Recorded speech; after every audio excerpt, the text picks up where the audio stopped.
Boom. There it is. Boom, How's it boom. going? How's it It's going, man? going. It's going. Good. It's going. Going good. Now we got some people in the house just like that. Michael Seabrook, Darcy Bryant, Christian D, Brian Boussier. Fuck. Hey, boys. Yeah, Michael Seabrook had a match with Dakota a couple days ago. Yes, he did. Yeah. Yeah, he said he learned a little bit in it. Dakota was beating him in the setup by the looks of things. It didn't really seem like, he had enough. Like, you know what I mean? Like, I don't think he was getting the connection he needed.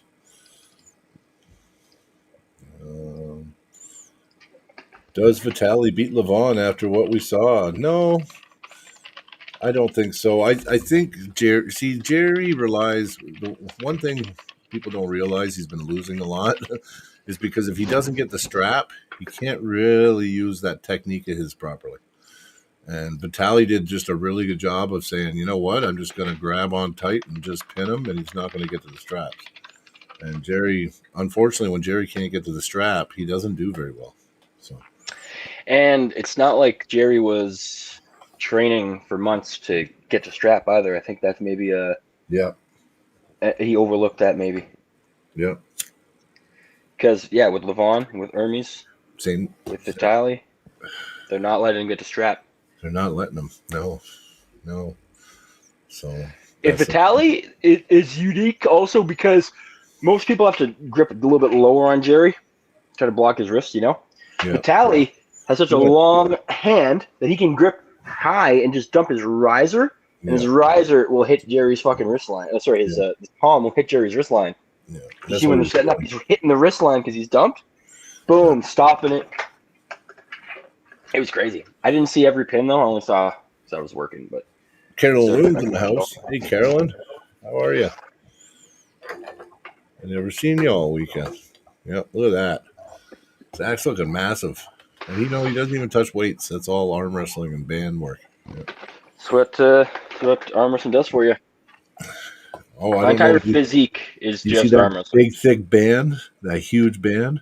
Yeah. So I'm doing pull-ups now, but I'm cheating. I'm using a band. Well, that's what those bands are for. They're for the assisted pull-up, right? Well, what I'm going to do is I'm going to get like 4 sizes and just work it down to where I don't need a band anymore. I can do a couple chin-ups with like no bands, but it takes everything and it kills my stomach muscles. So I figure, you know what? I'm going to ease into it. I'm going to use bands to help me out, and eventually won't need them. Yeah. But I'm going to start doing them daily, though. So I should be able to build it up eventually. Yeah. Well, that's what builds. Doing something every day, even if you're not the best at it, will. Let's say you do shitty form every day and you get like bad habits and stuff, you'll still be a lot better than you were. That's true. You don't normally get stronger in that shitty form. Exactly. Yeah. You get stronger with a shitty form. Which is why you'll see some guys do weird stuff. Lift weights, like really heavy weights, really weird, or pull really weird. It's because they've been doing it so long, they're actually strong there. Yeah. It's just unconventional. Yeah, you know what's weird is that Jerry's speed was non-existent. And, against Alex Krdaksha, or whatever his name is, he flew through Alex's arm. It's weird. I'd say traditionally, I wouldn't call Jerry fast. Can he be fast? Yeah, but I don't think traditionally he's very fast. I think he cares more about coming across the table forward first before going. Because to be fast, generically, that means you flash pin. Yeah. Generic. Usually, like, there's exceptions, like Hermes is fast, but he's not a flash pinner. Once he gets a good grip, he starts hitting fast. You know what I mean? Yeah. No, but I wouldn't call Hermes inherently fast either. Yeah. Like, they're not slow arm wrestlers by any means, but I would, like, when you look at how fast arm wrestlers can be, I wouldn't say they're traditionally fast. Yeah. Jerry's 330 and stuff. He's can't really be traditionally fast. You know what I mean? Yeah, I think he did flash Alex one round. And that's the thing. Like, he can be fast. It's just his style depends on him getting his lane and not being fast. Yeah. Like, there's tons of arm wrestlers where their style depends on them being fast, not necessarily anything else. Well, I bet But you Jerry's, wants that match back now that he sees the formula on how to beat Jerry, right? I'll tell you what, it's looking like the formula to beat Jerry isn't any new thing we've seen. It's the same thing that Dave Chafee's been doing since Yeah. forever. That's what Yeah. that's what everyone's been doing. It's just the Dave Chafee. Holy shit. Volume. Go back to the roots 25 years ago for myself when I spent more time. Yeah, you know what? Give her. Good for you, Carolyn. That's awesome. There's like a natural ceiling everyone has. Very few people ever touch it. But yeah, over time your ceiling will drop. But the studies have proven this. Even if you had like a small bout in your life where you were really healthy, that generally makes your ceiling higher for longer. Yeah. So even if like you feel like, oh, I was here before, but say your ceiling was here and it's dropped down to here now, you might still be able to peak to your max still. You know, I don't mean like hormone wise, but I mean ability wise, you can still technically peak. Yeah. Because what we were saying, you do something long enough over time, you get better at it. Sometimes that's what you're relying on, right? Is your technical ability and your body's ability to adapt and be efficient. Yeah, I really put my elbow right now is tender. I did bicep day. I felt it. I was doing table curls again with my right, and I went really light. So, yeah, I know. I went really light though. But and as soon as I felt anything get close to my elbow, I just stopped. So yeah, I didn't go as crazy as maybe Dale did. You know what I mean? Here's an old trick that doctors actually say: is if you don't feel pain and you're not doing some like crazy jerking motion, it's probably safe to do as long as you're not. As soon as you start to feel pain, it's a good idea to lay off. But if you can do something and not feel pain in your healing cycle, like I broke my collarbone before, and they were saying like once you can lift it up and do all this stuff without feeling pain, you can move on to this step and then this and then this. You know what I mean? Like there's like certain stages, and when you hit a milestone, you can move on.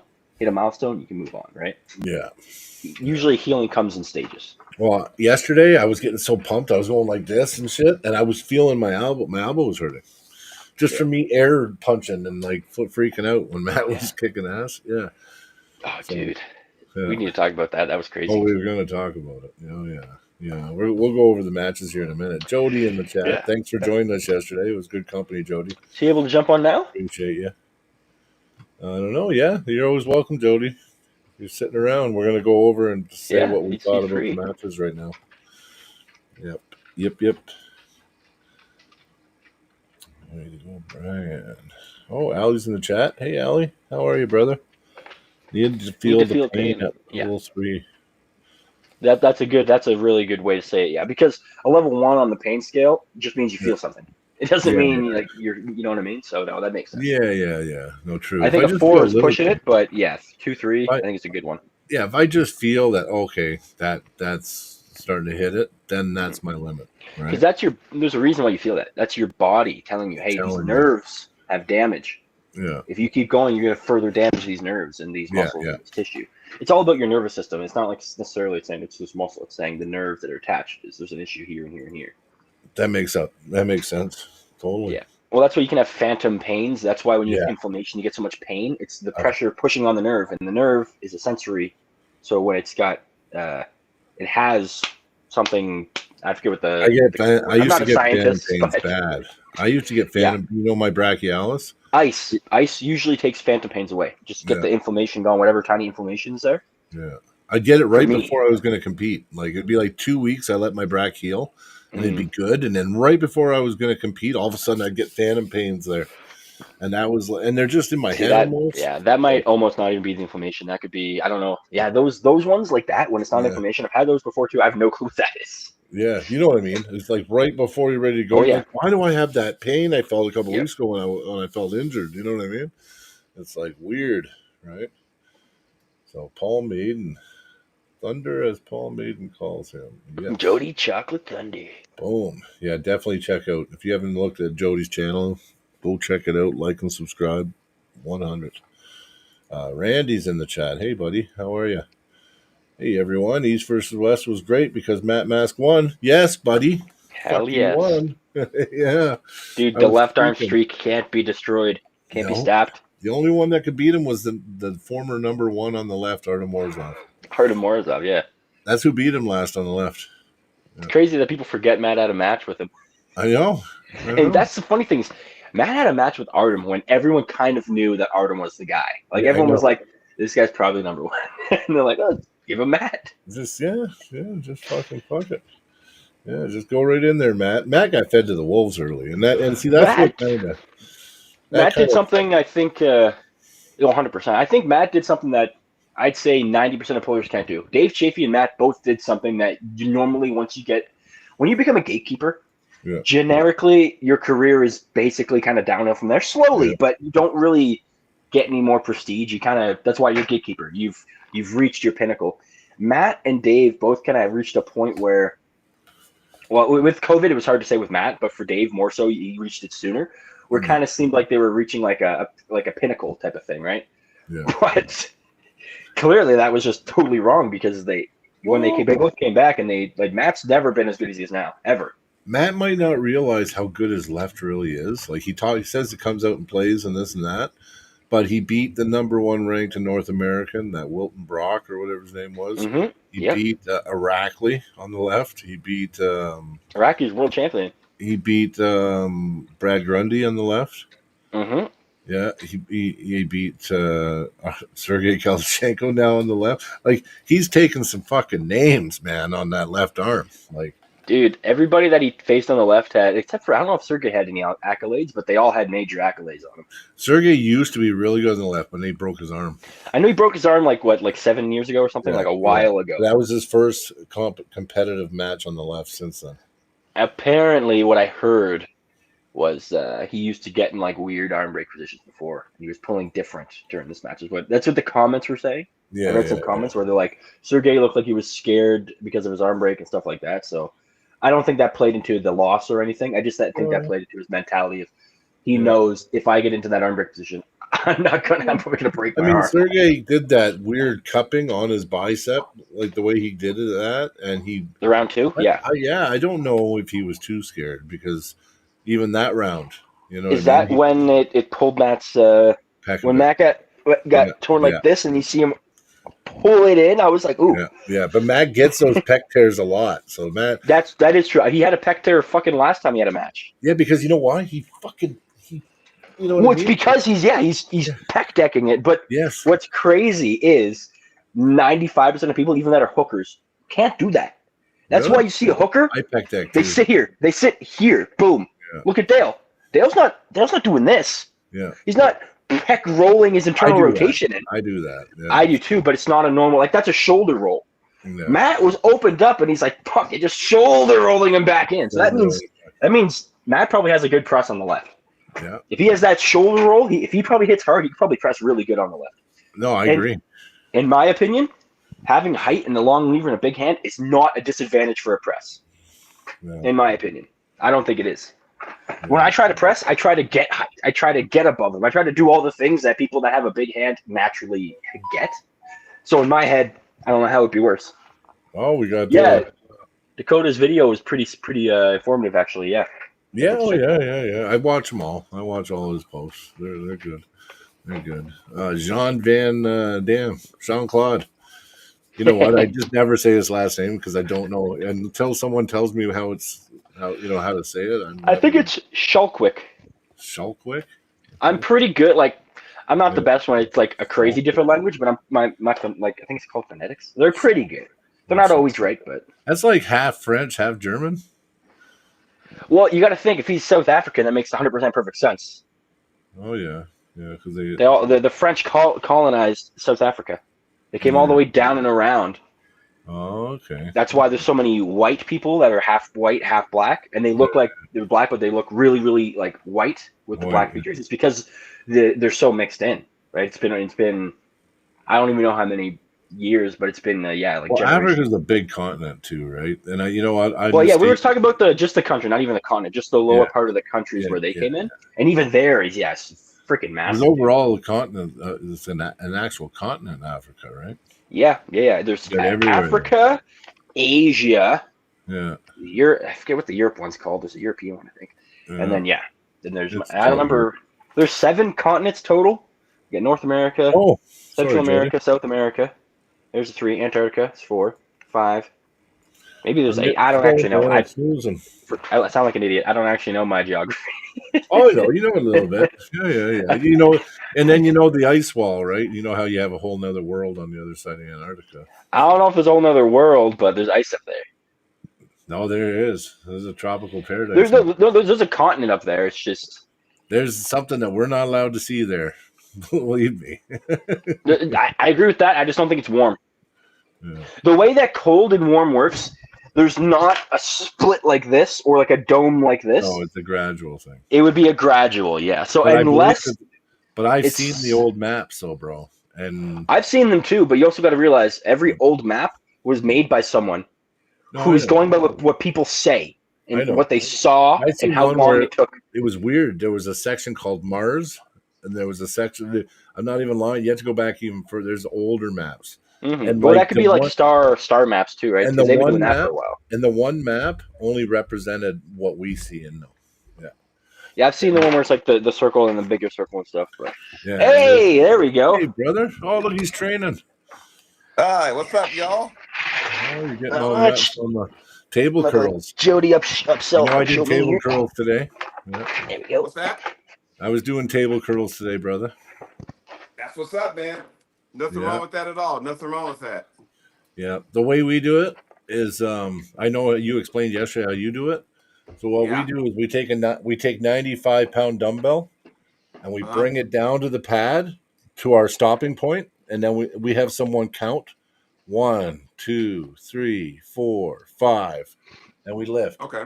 And we go down 1, 2, and at first you think, oh, this is easy, right? But by the time you get 7, 8 reps in, you're shaking and barely holding, and we go until failure, till our arm flops. Well, it's because it's the eccentric movement where you're kind of slowly doing that. So since I got my table and I got my stuff here, so I'm gonna just turn this sideways just so you guys can kind of get an idea. And reasons why I have a sticky point here, as opposed to stopping my opponent there, is because when I do my table curls, I'm not doing them this way. No, I'm doing them that way. So yeah, that's what I do. Just I go towards the pad. Yeah. So here I'm at an angle. So now I turn my body and my hips are facing this way, but I'm doing this and bringing it up. I mean, this is only 45, but just to kind of let you know where I'm at, and I'm just doing the angle of it. So that's right. That's perfect. I do understand that it's a defensive move. I get that. And I know some people would always tell me, whether I put some on YouTube or not, and say, hey, man, you should be offensive.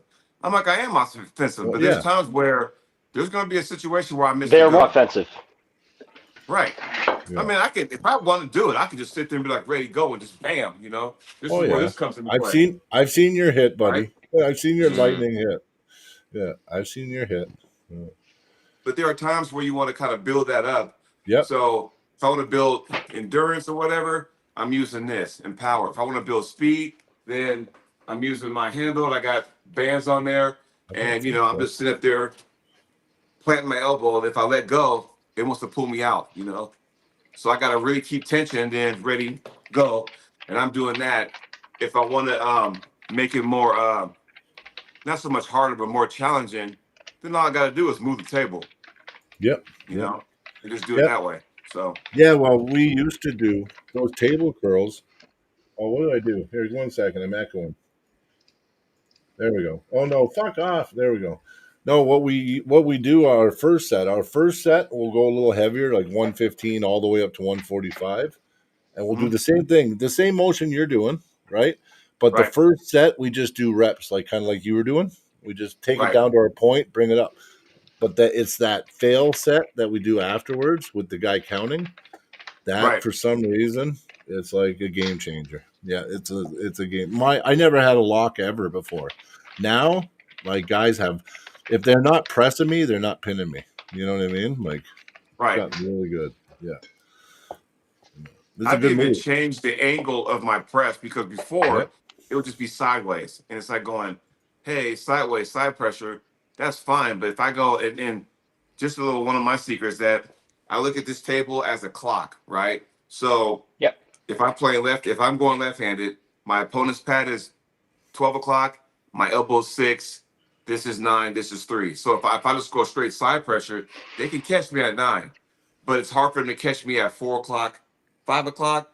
And when I press that way, like Jerry, I'm hitting 1 and 2 o'clock that way. And it puts them in an awkward position. So stay away from 3 o'clock and go for more of the, other ones, that if that makes sense.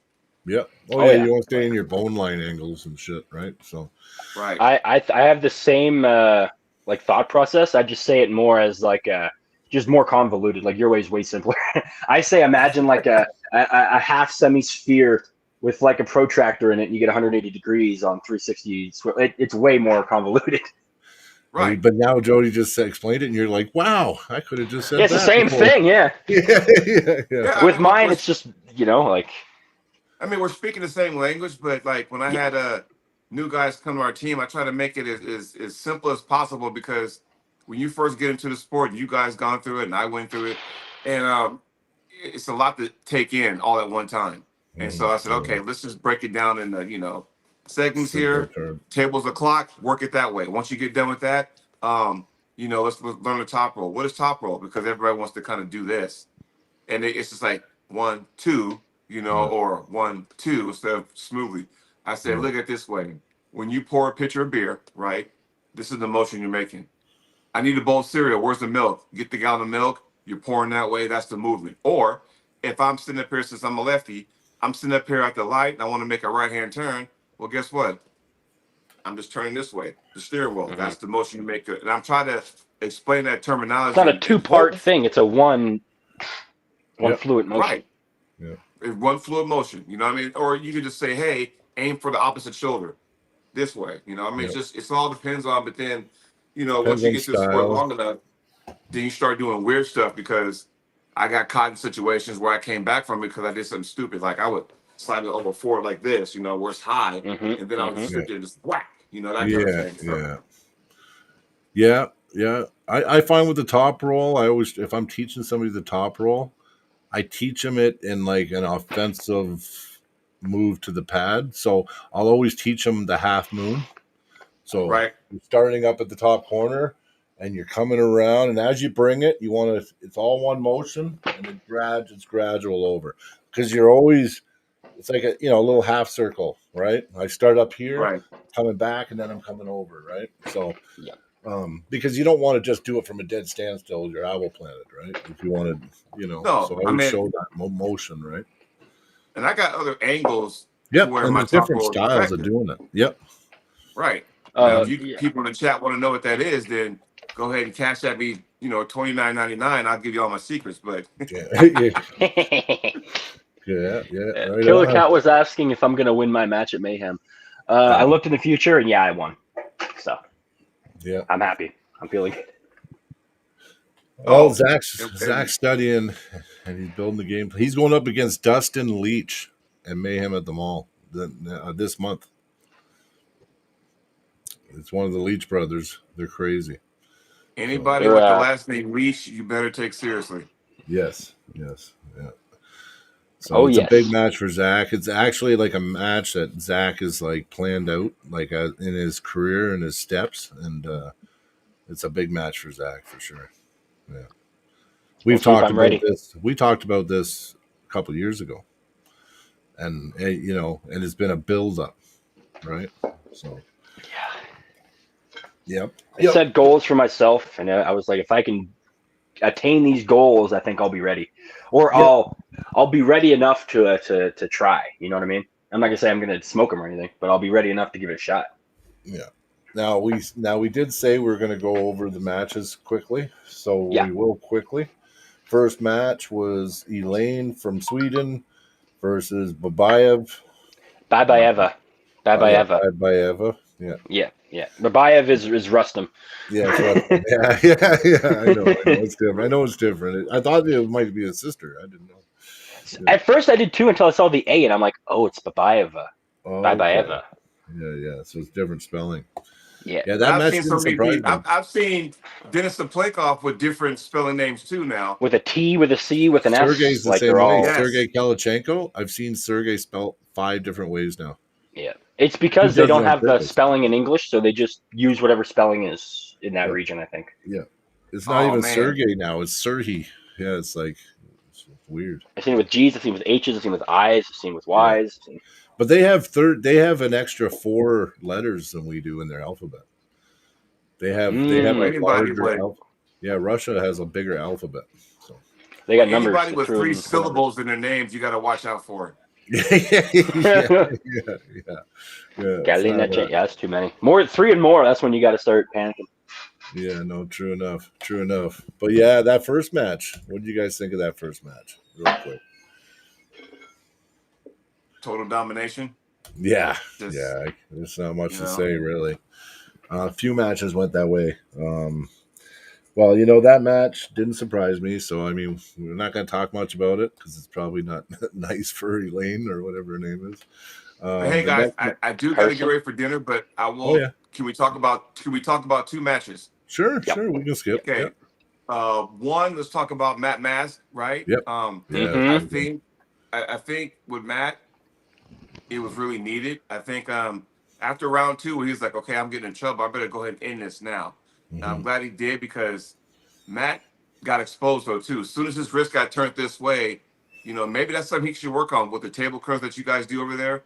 Yeah, Essentially yeah. because He doesn't do once that Matt often. gets turned in this way, he's kind of helpless, And granted, he kind of gave that one up and said, okay, you know what? I'm not going to burn myself out. I'm going to give Yeah, it up, be smart about it, and then go ahead and make sure I'm going to approach it so hard to where I don't get turned in again, which is good. That's smart. yeah, yeah. However, He he did may blow up run up against Sergey's somebody hand. who's right, strong enough to turn him inside. So if there was something Matt needs to work on, I'd say work on that inside because as soon as I somebody turns agree. him in, there's that one. I'm And gonna then talk to Matt about that. Actually, I'm no one to tell Matt anything, but I do talk to him time to time, and I well, might fuck, say, I'll tell Matt. him. Yeah, I'm gonna say, I'll do you tell ever him. think? Yeah, like, would you ever He might consider cuss me this? out, but I'll tell him. Oh no, Yeah. he'd appreciate it. No, for sure. I think a But big thing with Matt is it's like fake training, okay? If Matt goes into that negative with me, I can do whatever the frick I want. It's not going to train him. It's doing can't do nothing that. for the guy, right? He's got like 2-3 guys at the club that can maybe give him a bit of a bite. Left, he's got a couple. So I think it's more of a he's a somebody who can actually match him to get better training for stuff like that. Because I think personally, gym training only helps you so much. If you're only training in the gym, you're isolating muscles. Most time when you train in the gym, you're isolating muscles, right? Isolation. You don't isolate when you arm wrestle. You're trying to use a bunch all in like conjunction, right? Yeah. So I think if Matt gets somebody to train with, and he's training like working out and getting someone on the table who's like really good left, like Greg Deneen, I think would be a great guy to train with. Because Caleb can't be around as much, right? Yeah, But I think that would work wonders for his left if he could incorporate both, like a heavy training partner and then doing those curls and a I few think other the things. table curls on the side because Matt does do a workout routine daily. He's Yeah. kind of like me. He'll do his daily routine and he'll do it daily religiously. The guy's super jacked. Like I don't know if Yeah. you guys ever seen him, but like Yeah, he's more jacked than I am. Like it's crazy. Yeah, people don't realize how. Also, Yeah, when Matt, and this is match 2 when he lost, what happened when Matt surged, he came back up. And when he came back up, he kind of gave some of that wrist back, and that's how he got turned in. he did, And he tells it's us never internal to do that. rotation. And just stay there, because now you're taxing out Kalinchenko's bicep. Tax him out. Yeah, And then once you're here, you got options. You can drive forward. You can get the parallel pin. You can even finish off that way. You're right, But as soon as you 100%. come And Matt's up, low hand is dirty, man. If he has that low hand, you're probably screwed. Well, you know what? And Matt's biggest preach when every time I pull him is constant pressure. He tells no, go back, and then he tells me, I only don't do that when I'm crazy hyper in a match, and I do that stupid shit. But he goes, but Matt trains us never to let off pressure ever, to hold the position. But Matt's not himself. He's not all there when he's pulling. He gets so fired up, right? So he makes mistakes.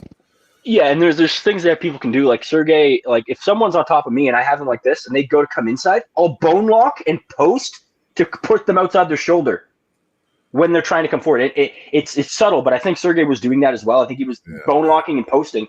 Yeah. Because when Matt has the pressure here, and then when he bone locks and pushes, it puts all the pressure here. So he rolls here, he loses the grip here, gets caught here, gets turned in. Yeah. It happens to me a lot because I have such a small hand. If I get into a nice top roll position, sometimes I get turned inside because I'm I'm in a kind of a Not too weird many position. people come back once they're palm up and near the pad. I haven't seen too many people come back from that. I have seen my training partner Deadly Dale do it. He did it in Lethbridge. Did you see Jason Shaw had him peeled all the way over, had him right to the pad, and Dale persevered. He actually pushed up with this part of his hand, Yep. and came back, and then turned it into a pin for himself. It was great. It was, yeah. I've seen some people do it, but it's yeah.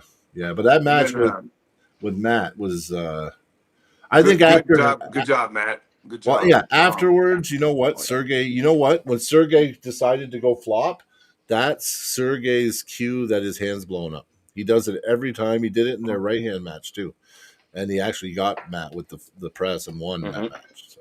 Yep. And then the last match I want to just kind of briefly go over because I'm gonna have a lot to say about this on the Can-Am Connection. Yeah. But dude, like Jerry, like I felt bad to where the feeling I had yesterday, and you know, Brian and I were watching the watch party, is the same feeling I had when John lost to Yoshi and John's quote unquote retirement. Yeah. That's how I felt. Like, dude, that was, you know, it. And now it's like, where does Jerry go now? And if you watch his post match interview with Devin, you know, hey, you know, what do you want to do now? I want to go for Hermes and stuff. I'm like going, okay. And then Devin's like, what should have happened? And Jerry said, well, I maybe I should have been defensive. I'm like, dude, you were defensive the entire time because you were holding on. So when Vitaly hit, you were still holding on. Fucking slip out of that. Yeah. Yeah. Well, see, But this, yeah, he needed the strap too. So, you know, we were talking about it earlier. Jerry relies so much on the strap. He should have been practicing slipping and for like a month straight. right. Yeah. It didn't seem like Think about it. he overlooked it. You overlooked it, yeah. His last two matches, Levon never allowed him to slip. Vitaly never allowed him to slip. And I'm like going, bro, like, dude, this is where you got to just, you know, and I understand. And I don't know what his training is like. I really don't. I know he's wherever he goes in his training group with him, he's the strongest guy there. But at some point, Oh, yeah. work on stuff. Don't work on the stuff we know you can do. Work on the other stuff because had he gotten a fucking slip, then maybe it might have been different because that slows down if someone's hit when you're in the strap. But then there was no back pressure, none of that stuff. Not that Jerry needs the back pressure to flop. Jerry was just coming forward. There's a time and a place to use your own move, and there's a time and a place to adapt to the opponent. This was the time that he needed to adapt to Vitaly and not just going for my move. I'm going for my move. That didn't work with a few guys already. Yeah, he needed to adapt. I'm not saying I know everything. I'm just saying clearly Vitaly figured out the lane, and Jerry didn't have the opportunity to change that. He got forced into a situation where he was being put in the same spot every time. Like round one, did it even look like Jerry fired at all? No. It looked like he sat there and just got pinned. I was like, what the what? Yeah, I agree. I was thinking, Jerry, don't throw the yellow flag, please. It's fucking you just lost it. And then again, and for me, and I was telling Brian this the other day, I said a lot of it depends on, like, dude, who's in your corner? What conversations are taking place in between rounds in his corner? I heard you say that about Devin. You're like, you gotta be careful with Devin. Okay, so here I'm not. So here I'm gonna say this, guys. I'm not trying to be a dick, but you know, and I know if you listen when Devin's on a podcast show, you can call it politics and call it what you want. It's to benefit him. And I'm gonna say this now. I might be out of line when I say this. I don't want this to take out of context, but oh no, you're good. Devin wants Jerry and those guys to win. You want to know why? Devin wants Hermes to win, while he wants Jerry to win to beat Levon because he knows he can beat them, but he can't beat Levon. 100%. 100%. That's why he's pushing it. Like, dude, he's politicking.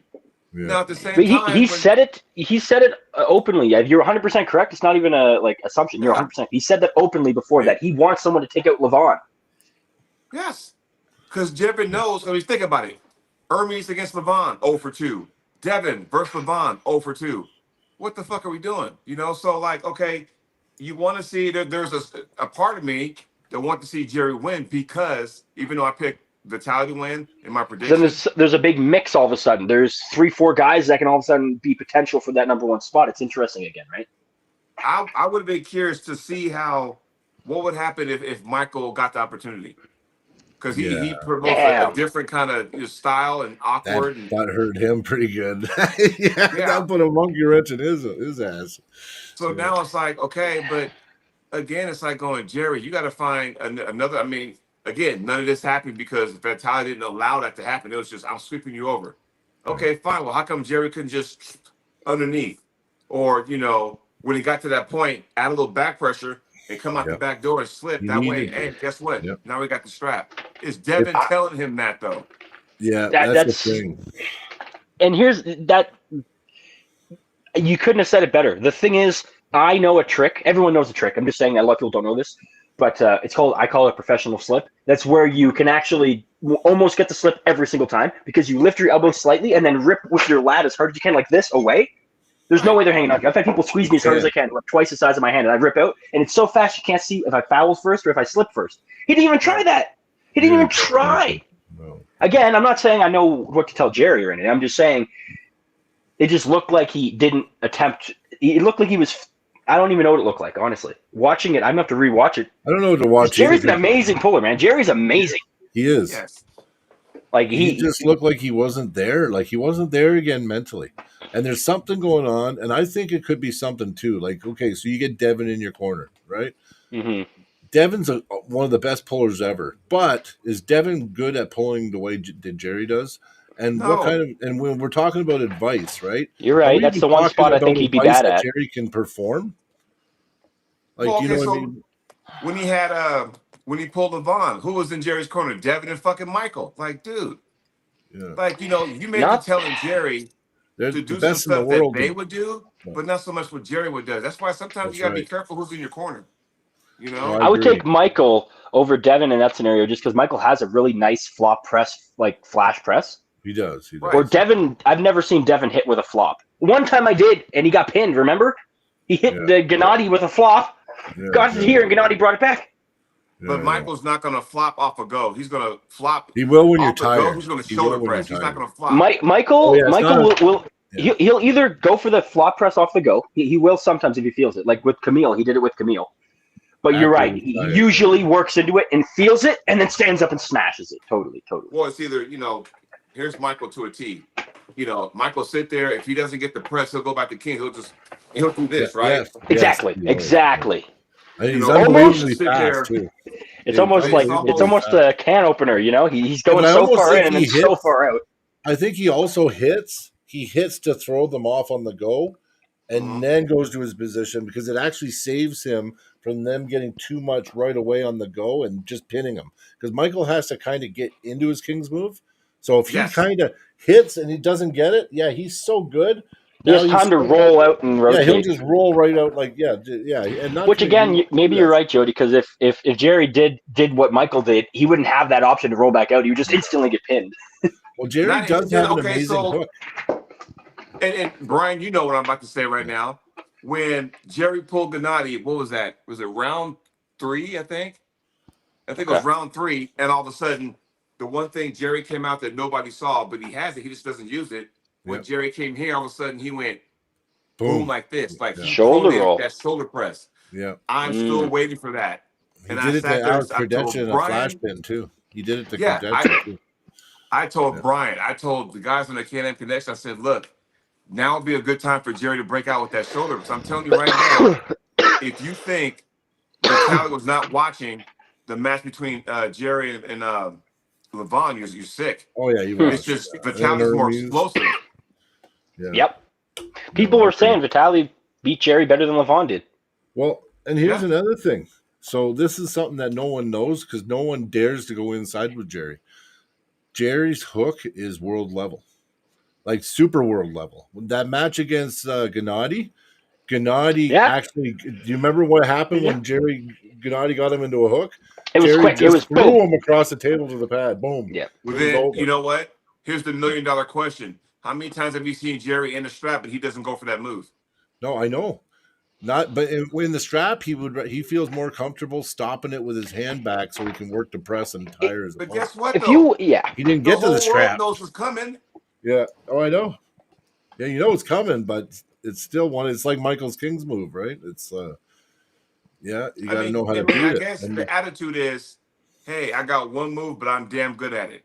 Okay, that might have worked a decade ago, but that shit ain't. this sport has evolved so it's much evolved that to the point now where yes, you that can't do Jerry's that. gonna. Yeah, I agree. I was Like gonna say The Michael people has at the two main top are going to moves. be. There's an old saying by almost all of the legends will tell you this. They say if you want to get good at arm wrestling, stick to one thing, get really good at the one thing. To start, they to say start. take the first 3 to 5 years. I've heard this from countless legends who are multiple world champions, multiple everything champions. They say first 3 to 5 years, hone in one lane, hone in that perfect lane you have, make your move. Take 3 to 5 years to really make your style, your move, your lane, Right. figure everything you can out. And then after that, it's everything else. But if you try to do it all in the beginning, It takes forever. it's like skill points in a video game. It's not like just because you're doing them all at once, you get extra skill points. You only have 10 to spend. Now you're just allotting them in other spots. You only be a little bit good at category. right? I fall in that category because I was tried to learn everything. Here, I'll give you guys a prime example, and I want you guys' thoughts. We'll use Dave Chafee for example. Okay. Okay. Up until that, when he was beating, some plank off and the early years of Wall, what was he doing? High side pressure, just Side mauling pressure. No everybody. one can stop And him. what happened? People got used to that, and they started preparing for that. Devin prepared for that kind of stuff. Everybody prepared for that. Even the year Bacon was whooped everybody. Jerry included. They all prepared for that. Yeah. And now it got to a point where what happened? That first time Dave and Vitaly got to it, that was the first time we ever saw Dave Chafee press. Yeah. Okay, cool. Now he has a press now. There's another weapon. There's two. Yeah. But the second, the rematch with Vitaly was ready for it, and Dave couldn't really access that. Now, Dave still got around roll the second match, didn't he? We saw more pronation out of Dave this time around. I mean, aside from dropping more the weight side class, pressure too. More side pressure, but he had more of a pronation rather than just straight high side pressure. It was more of this with the wrist. I could be wrong, but it almost looked like he wasn't hanging on as tight this match. Like before, I noticed he likes to really hang on. It looked like he was almost looser on the fingers against Sagoff. Yeah. Oh yeah, I agree. I was just watching clips of it, but from what I saw, it looked like he was very able to do this. Right? You can't do this because I'm not moving my other hand. I'm sliding around. It looked like he was able to do that, which I've seen Dave try to do this, but I've never seen him get that. Because once Dave gets that, it's over, man. It's over. Sagoff didn't have the horsepower to beat Dave. After what I seen Dave did to Hutchings, I knew Sagoff. Dave was just gonna feel it and be like, "Wham!" Sagoff tried. He after that first grip up, Sagoff. All I seen was nervousness on his face after that first grip up, Dave. Okay, I'm a presser. I think the two moves that work best against a press are a hook and a low hand top roll. Yep. Yeah. Tradition, like not a flop, but a normal press, right? Low hand because you're also dragging them outside their shoulder and coming around. Yeah, I have the hardest time fighting with those because my connection point usually when I'm in a press is either on top of their hand, like on top of them, or wrist contact. And both of those moves target literally the low hand is hoping I'm grabbing there so they can rip around. I find it's a dragging hook that kills the press better though because it depends. I've beat drag hooks if I follow them. Like if someone has a hook that stays neutral with me and then shoots back as they drag, it'll beat me. But if they go straight backwards first, I'll just follow them. Yeah, I'll just follow them. I don't lose anything. It depends on the angle because we'll use Solomon Latimer, and this is where Brian's going to be real giddy. So at the King of the North up there, and he was blasting me all over, and it's like, okay, I think I got to I'm gonna figure it out. So in the overalls, because I lost him in the Masters. So in the overalls, I got a bite on him. When he came for that shoulder press, I just hooked him in. It was more of a sweeping motion rather than just kind of hooking there. It was more of a got him here and it's a sweep because once you get this, it brings them out, carve you like this, and like you said, you're attacking that internal rotation. Right. But in the strap though, you really got to clamp down on here. Where in a without the strap, I'm sorry, without the strap, you got to clamp down with the strap. You don't have to clamp down as hard. Now, what you just said, I'm gonna bring up another theory, and then I'm gonna go ahead and get a bite to eat. So you said with Dave, because he didn't clamp down as hard, he's able to get more in here. So my theory is like using your hand grippers, right? When you squeeze them hard enough to make the two handles touch, your wrist is gonna be like this, but notice when you squeeze them all the way, watch how slow it takes you to cup. And then loosen them up and now cup, and look how much faster you are. So that goes back to your theory. Dave didn't have to clamp down so hard. He still had a good grip, but he loosened up just enough to where he can just boom. He can get in here faster. Whereas when you clamp down, it takes a minute to get there. And by that time, if you got somebody like a Vitali who has that long lever and side pressure, by the time you get a bite, you're out here. So now it's like loosen your grip, still have a clamp, but loosen your grip. So on the go, it should be move first, then that way. That's what I saw. Yeah. No, that's exactly what I saw. Yeah. And I think that was a huge, people have always said Dave Taylor's a dumb arm wrestler. And it's because of reasons like that, because he'll always just hang on in moments where if he let go and climbed, he would have won there, but he just held on. This is one of those moments where he wasn't dumb. I'm not Dave's saying not dumb anymore. You know what? Dave's evolved. Dave knew what Dave knew for a long time because he was so powerful. Power. Well, like Jody's saying, it worked. Yeah, it's a curse, right? To power. But now, because he's been active enough and pulling the new age pullers, he's learned new tricks, and he's evolved. So, and he had to reinvent himself because and he did. Yes, and he did that, and I'm glad he won the belt. I think now that's a perfect class for him. But now you hear rumors about Michael Todd maybe joining that weight class and that kind of stuff, and that'll be good to have a new version. But Michael worries me because now Michael. He only has 2 moves, and he telegraphs both of them. He has that King's move, but now it's like he has the press, so it's either I'm a King's move or I'm gonna go ahead and press. If I don't get it, I'm gonna come back out here, but he does nothing else. Do you think Michael wastes Okay, do you really quick? I know you got to go too, Jody, but do you think a lot of Michael's training is just wasted energy? And the reason I'm saying this, and I'm only going to say this. Because I see 60% of his training, he uses 0 of it on the table. It's not even part of his style. I do think it's good if you want to put some numbers up on the board. And like I said, I like Mike. No, I'm not bashing Mike right now. I'm just saying, could he reallocate right now? Yeah, Monster Factory, baby. Yeah. So I'm wearing that. So obviously I'm a Michael fan, but I'm gonna be honest with you, man. As far as the training aspect, no, because some of the stuff he does not going to do on the table. So case in point, if you see those videos, right? Look at the videos.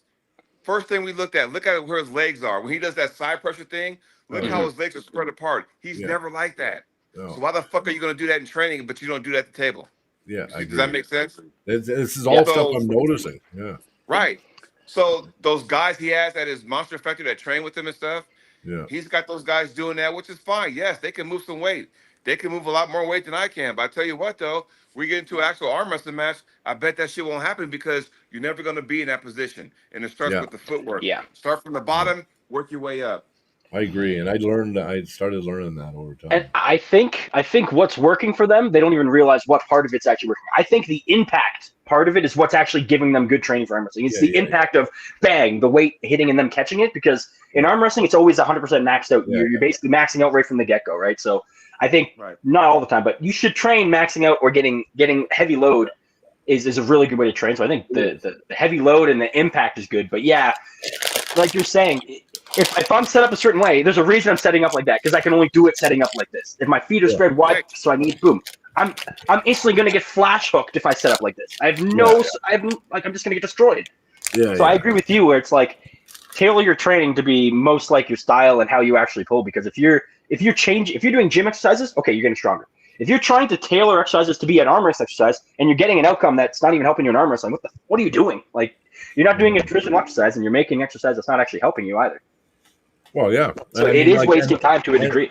And I'm not bashing him. I'm just saying that's a lot of energy that he does for those clips that he puts on social media and that. He's got to keep those monster arms, man. Yeah, but if you reallocated all that energy he puts into some of that stuff to more like exactly how he pulls on the table, I think that he would be even better. Like, that's all I'm saying. You know what I mean? The big thing is no one's going to match Levon's power unless they're the same weight as him, man. You're not going to be 280 pounds and match the 400-pound guy's power. So why are you sitting there? I need to get stronger. Just got to get stronger. You're never going to get strong enough to be stronger than the guy. You gotta realize the route where you playing the size game, and it's like you ain't got to play the size game. No. Did John Brzezinski play the fucking size game with Dennis Saplenkoff? No, with nobody. Not with Cleve Dean. 600-pound Cleve Dean, he didn't play the size game. Right. He whooped his ass at 220 pounds. So a lot Corey of it has West. to be your ability, you know? Yeah, Corey West. Yeah, just food. Look at Todzilla. Did Todzilla fucking play the science game and pull Corey West? No, he fucking mowed his ass over. Boom. He So just again, side Andre pressured him. Sharkovich just beat Corey West in the overall this weekend. yeah. Well, there you go. So I mean, So At the you have World to do what's Championship. best for you. Yep. So exactly. anyways, Train so he what's got best the for you. money then. That was a big prize pool for that. Yeah. yeah, from what All I right, we gotta let heard, Jody go eat ESPN and before we freaking ESPN start. and CBS Sports was there apparently. So I don't know. We'll Wow. see. But We'll all I see. know is Cool. it's all about the tough league. That's all I know. Dude, I'm loving that tough league, bro. I can't wait. I can't wait till Mhm. this spring to watch the. Oh, it's gonna be awesome, buddy. God, if I'll I be get there. I'll be there in drafted, can you person. imagine? We'll be talking a lot about Global Elite and Mac and Tough. And Jody, they didn't have our weight class. That's why we didn't get drafted. That's why. Yeah, I guess not. But like I said, I mean, there's still the the United States squad. But even then, it's like, okay, I don't even know who the captain is over there, so I have no idea how that works out. But anything can happen No, yeah. before next November 2026 too. Oh yeah, they just got their teams picked, but didn't things Ian happen. say that sometimes when when the preliminaries are over and the season starts on the 2026 in November that those teams could actually redraft? Yep, something like that. Yeah, it's just so that they have an idea of more like a fallback right now. Where if it doesn't, then they have people. It's all set up. It's all ready. But I feel like in a year, a lot of things can change. A lot. This is all Tell you what, preliminaries. Guys might go up in weight. Guys might go down in weight. And there's guys that are going to say, I can't commit 7 events a year and travel all over North America. There will be a few guys so that say, will listen, that I be can't a commit guy this. for? So would that be a reserve guy then, or what? How'd The that work? reserve guy would come in. Yeah. Yep.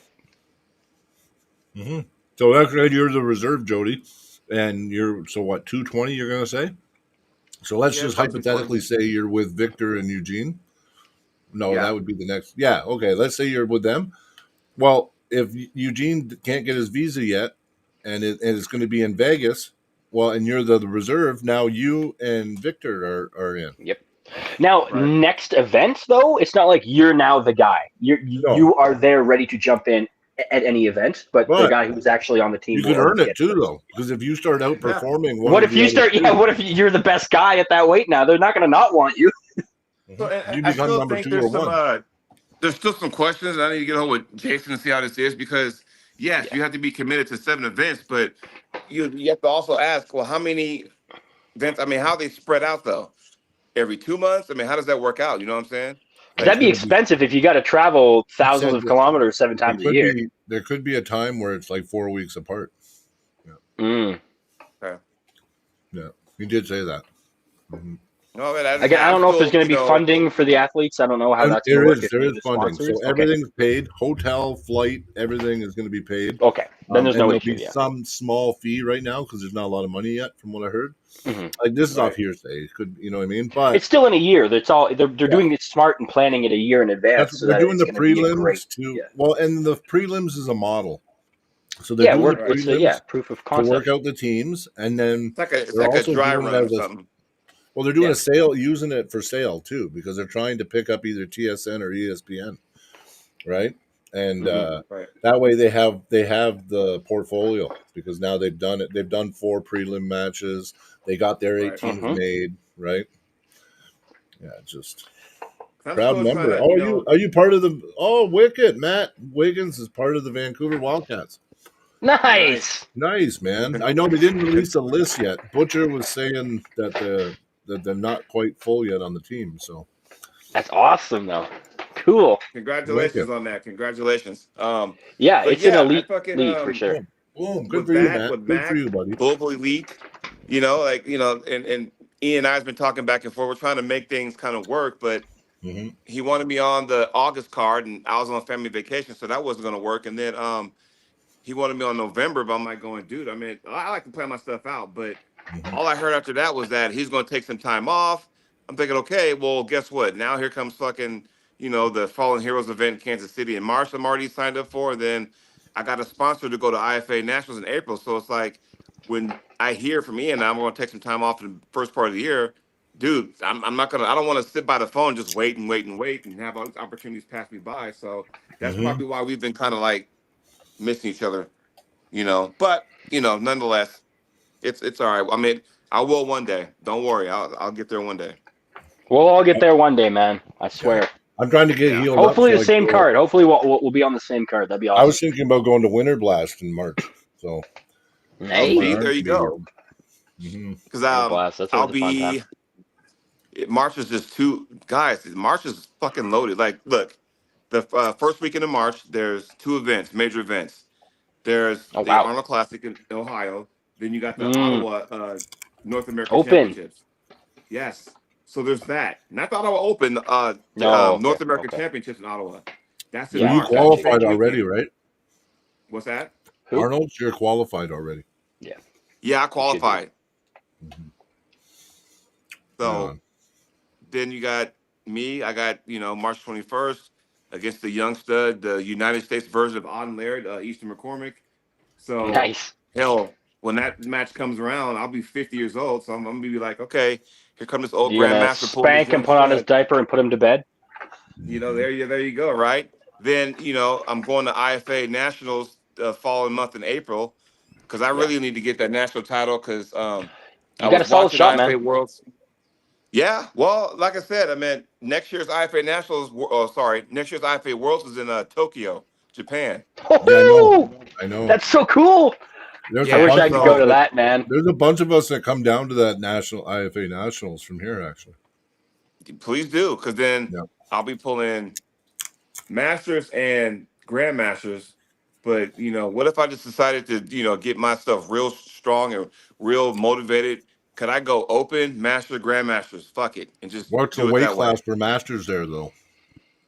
231. That'll be my class. The next one up is 232 and over. Okay, yeah. I mean, okay, not that's good. If you're within 30 pounds, I don't think it's that big of a you know what I mean? If it's a 50 or 60 or 70 or 80 pound, I think that's a little ridiculous. But here, it's the next class. Know what? A lot of places do anything over 205 here. That's ridiculous in my opinion. That's stupid. That was old. That was the old. I mean, well, hell, look at the last time I went to the Arnold was 2019, and that was the last year they had the 199 and over class.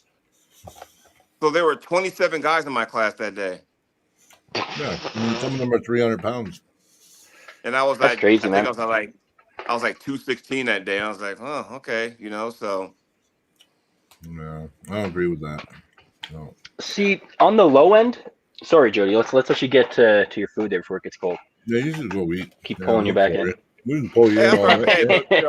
Don't forget, tomorrow, Brian and I, we're going to sit there and go over some Global Elite MAC cards. We're not going to do a prediction show, but we're going to go over it because I need my man Brian to fill me in on the Canadian side of the athletes. And, of course, I got the American, and we'll go ahead and dive into that kind of stuff. So we'll get together tomorrow, Brian. We'll go on my channel. We'll go live. We'll announce it, and we'll go from there.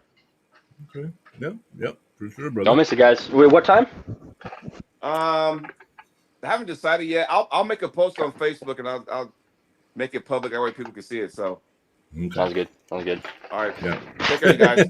Have a good summer, man. Peace out. Okay. Talk to you tomorrow, bro. All right. Cool. I didn't really know that. Quickly get a few of these. I had an idea, but I didn't quite know. All right. Let me get a list of the matches quick here. Yeah, I got a main poster of all the matches. Yeah. Well, I know the order. So it was the girls, and it was FA and Manuel, the second match. Yeah. What? Yeah, I can try to bring it up. I don't know why I just did one big poster, but FA and so Babayeva and person, it was Babayeva. She won. Okay. Pretty dominantly from what I saw. Pretty dominantly. So good win for her. From what I've heard, she was kind of expected to win this match. From everything I heard, she was kind of expected to be very good and be the winner. Not that person wasn't also in the match before. It's just it just seemed like people were very confident about her. Yeah. So when people were very, very confident, usually I take notice. So I wasn't too surprised when she won. But. And then you said it was F.A. Comic versus and Manuel. Yeah. Yeah. And FA took that one, right? Oh yeah. Like, oh, did he ever? What's up, David? David Jansen now joined us. We got Drew in here. Yo. Yeah. And then it was Petro and Yoshi just went into freaking samurai mode, bro. I'll call it like just like last samurai type mode, bro. He was just unbreakable, bro. He was unbreakable. His style, his technique, his climb, the way he climbed, the way he took, the way he was laughing and smiling too, man. He loved he was having a great time. Yeah, he was hitting them, and he was He was so happy. He looked like he loved arm wrestling. Oh, dude, so do I. Like when I see something like that, that's when I really connect with the arm wrestler like that. Look at me, man. You'll see me having a match, and I can't control my freaking excitement, man. I get so happy sometimes, man. I'm just having too much fun. Yeah, it feels like I'm back in middle school playing one of those like little middle school team games where you just have so much fun. Yeah. That's what it feels like for me. Just crazy fun. No, I agree. But yeah, Yoshi is one of my favorite pullers just of now. I always liked him and everything. I've watched all his old stuff, but to see him come back now, his first match back was Todd Hutchings. First match, like, come on, like, give me a break. And he was in that match. Then he beat John Brzezinski, and then he put a masterclass on. Masterclass, like, and you know what? Petro is a monster, dude. Like, go watch highlight reels of Petro. If you go watch highlight reels, you'll think this guy's winning this match. Petro thought he could just slam his way to the victory, and I knew what was going to happen. As soon as he started doing it, I'm like, this guy's going to gas out. He's going to be done. The thing is, like, if I'm in my Knights move, even I can gas people out no problem. And I don't even have a lot of. Here's the thing: the reason I can't do like a King's move is I don't have to wait for it. I don't have the tendon or the weight. Like when I do the Knights move, I use all my body weight, and it's enough if I'm on the offensive even to stop big guys. So if Yoshi has that outside lane, he has that weight behind him. I can only imagine how he must feel. He must feel like, oh, I know every lane that he's hitting. I can go anywhere from here. I can post. His is awesome though. His is a lat. It's lat. It's not a King's move like Michael Monster Top. It's still very like Latin pronation driven. Yes, but you can't. There's a certain amount of. Watch this, ready? I'm not going to move my hand. You see how my elbow is twisting to the side? His ability to do that without this moving and block is insane. But he doesn't even have to go all the way. Like he can tiny little. Watch his elbow when he's pulling. Watch that elbow. He's moving. He's shuffling it. He's counter pulling. Little movements. Dude, that's how you know. Crazy George. Because if someone's pushing really hard down or pushing really hard up, they can't do that. Like me, you'll see. I'll get my elbow in the air, which is legal a lot. He wasn't doing that. He had his elbow in, and he was like. It takes a large amount of pure raw strength to do that, like gym strength. You need to have crazy lifts to do. You can't just like that's a crazy thing to do. I can't even people my weight. I can't do that. Like it's one of those things where he's so strong that he's able to do that. That's crazy how strong he's. Like Michael Todd level strong in that move. Like I was just so impressed like with the weight technical ability. His technical petro too. Just he's like a boa constrictor. He just slowly, like every time Petro breathes, Yoshi's already secured. You know what I mean? And that's not how Michael does it. He did it different. Michael is always a rotating over. Eventually, he gets on top. He literally kicks it out and rolls enough to be on top. Where there was no losing this and coming back around. It was boom and just slowly just take like. Dude, slowly. Sure. There was some of this when he was hitting a little bit, like his second round, was it? Yeah. But it didn't it still didn't matter. Like it would hit and it would just come back. It would hit and it would just come back. And sometimes instead of reclimbing, he would just regrip. I know he didn't have to because Petro was overextending, so he just had to regrip and he got. Yeah. And you go back you'd go back. Exactly. Every time counter pulling. That's what counter pulling is, man. Just waiting for them to make a mistake and capitalize it. Yeah, because he would release the pressure, and then Petro would climb for him. He just kept going like this, and then getting more and more. It was a mass. That's how a King's move. Like if you want to know how King's move works, watch that match and really pay attention to the elbow movement, the shoulder, where the shoulders. Like when you see a shoulder dip with a King's move, they're going for height. When you see it lower with a King's move, they're going for drag. You can you can cut out this part, just watch here and know what they're doing. King's Move is a very. I've seen him actually rotating it. Yeah. That's the thing. Like he's really good. Like he's really good at that move. Like really hats off to him for being that good at that move. I'd like to see Japan. That's a hard move to be good like that. Well, Japan used to be the powerhouse at one time. There was a time when the world considered Arm sumo, yeah. Arm sumo was huge there. Well, and they were competing at WAF and stuff. Like I watched the 1999 WAF Worlds. It's posted now on YouTube. Mm-hmm. It was like basically North America versus Japan in that world.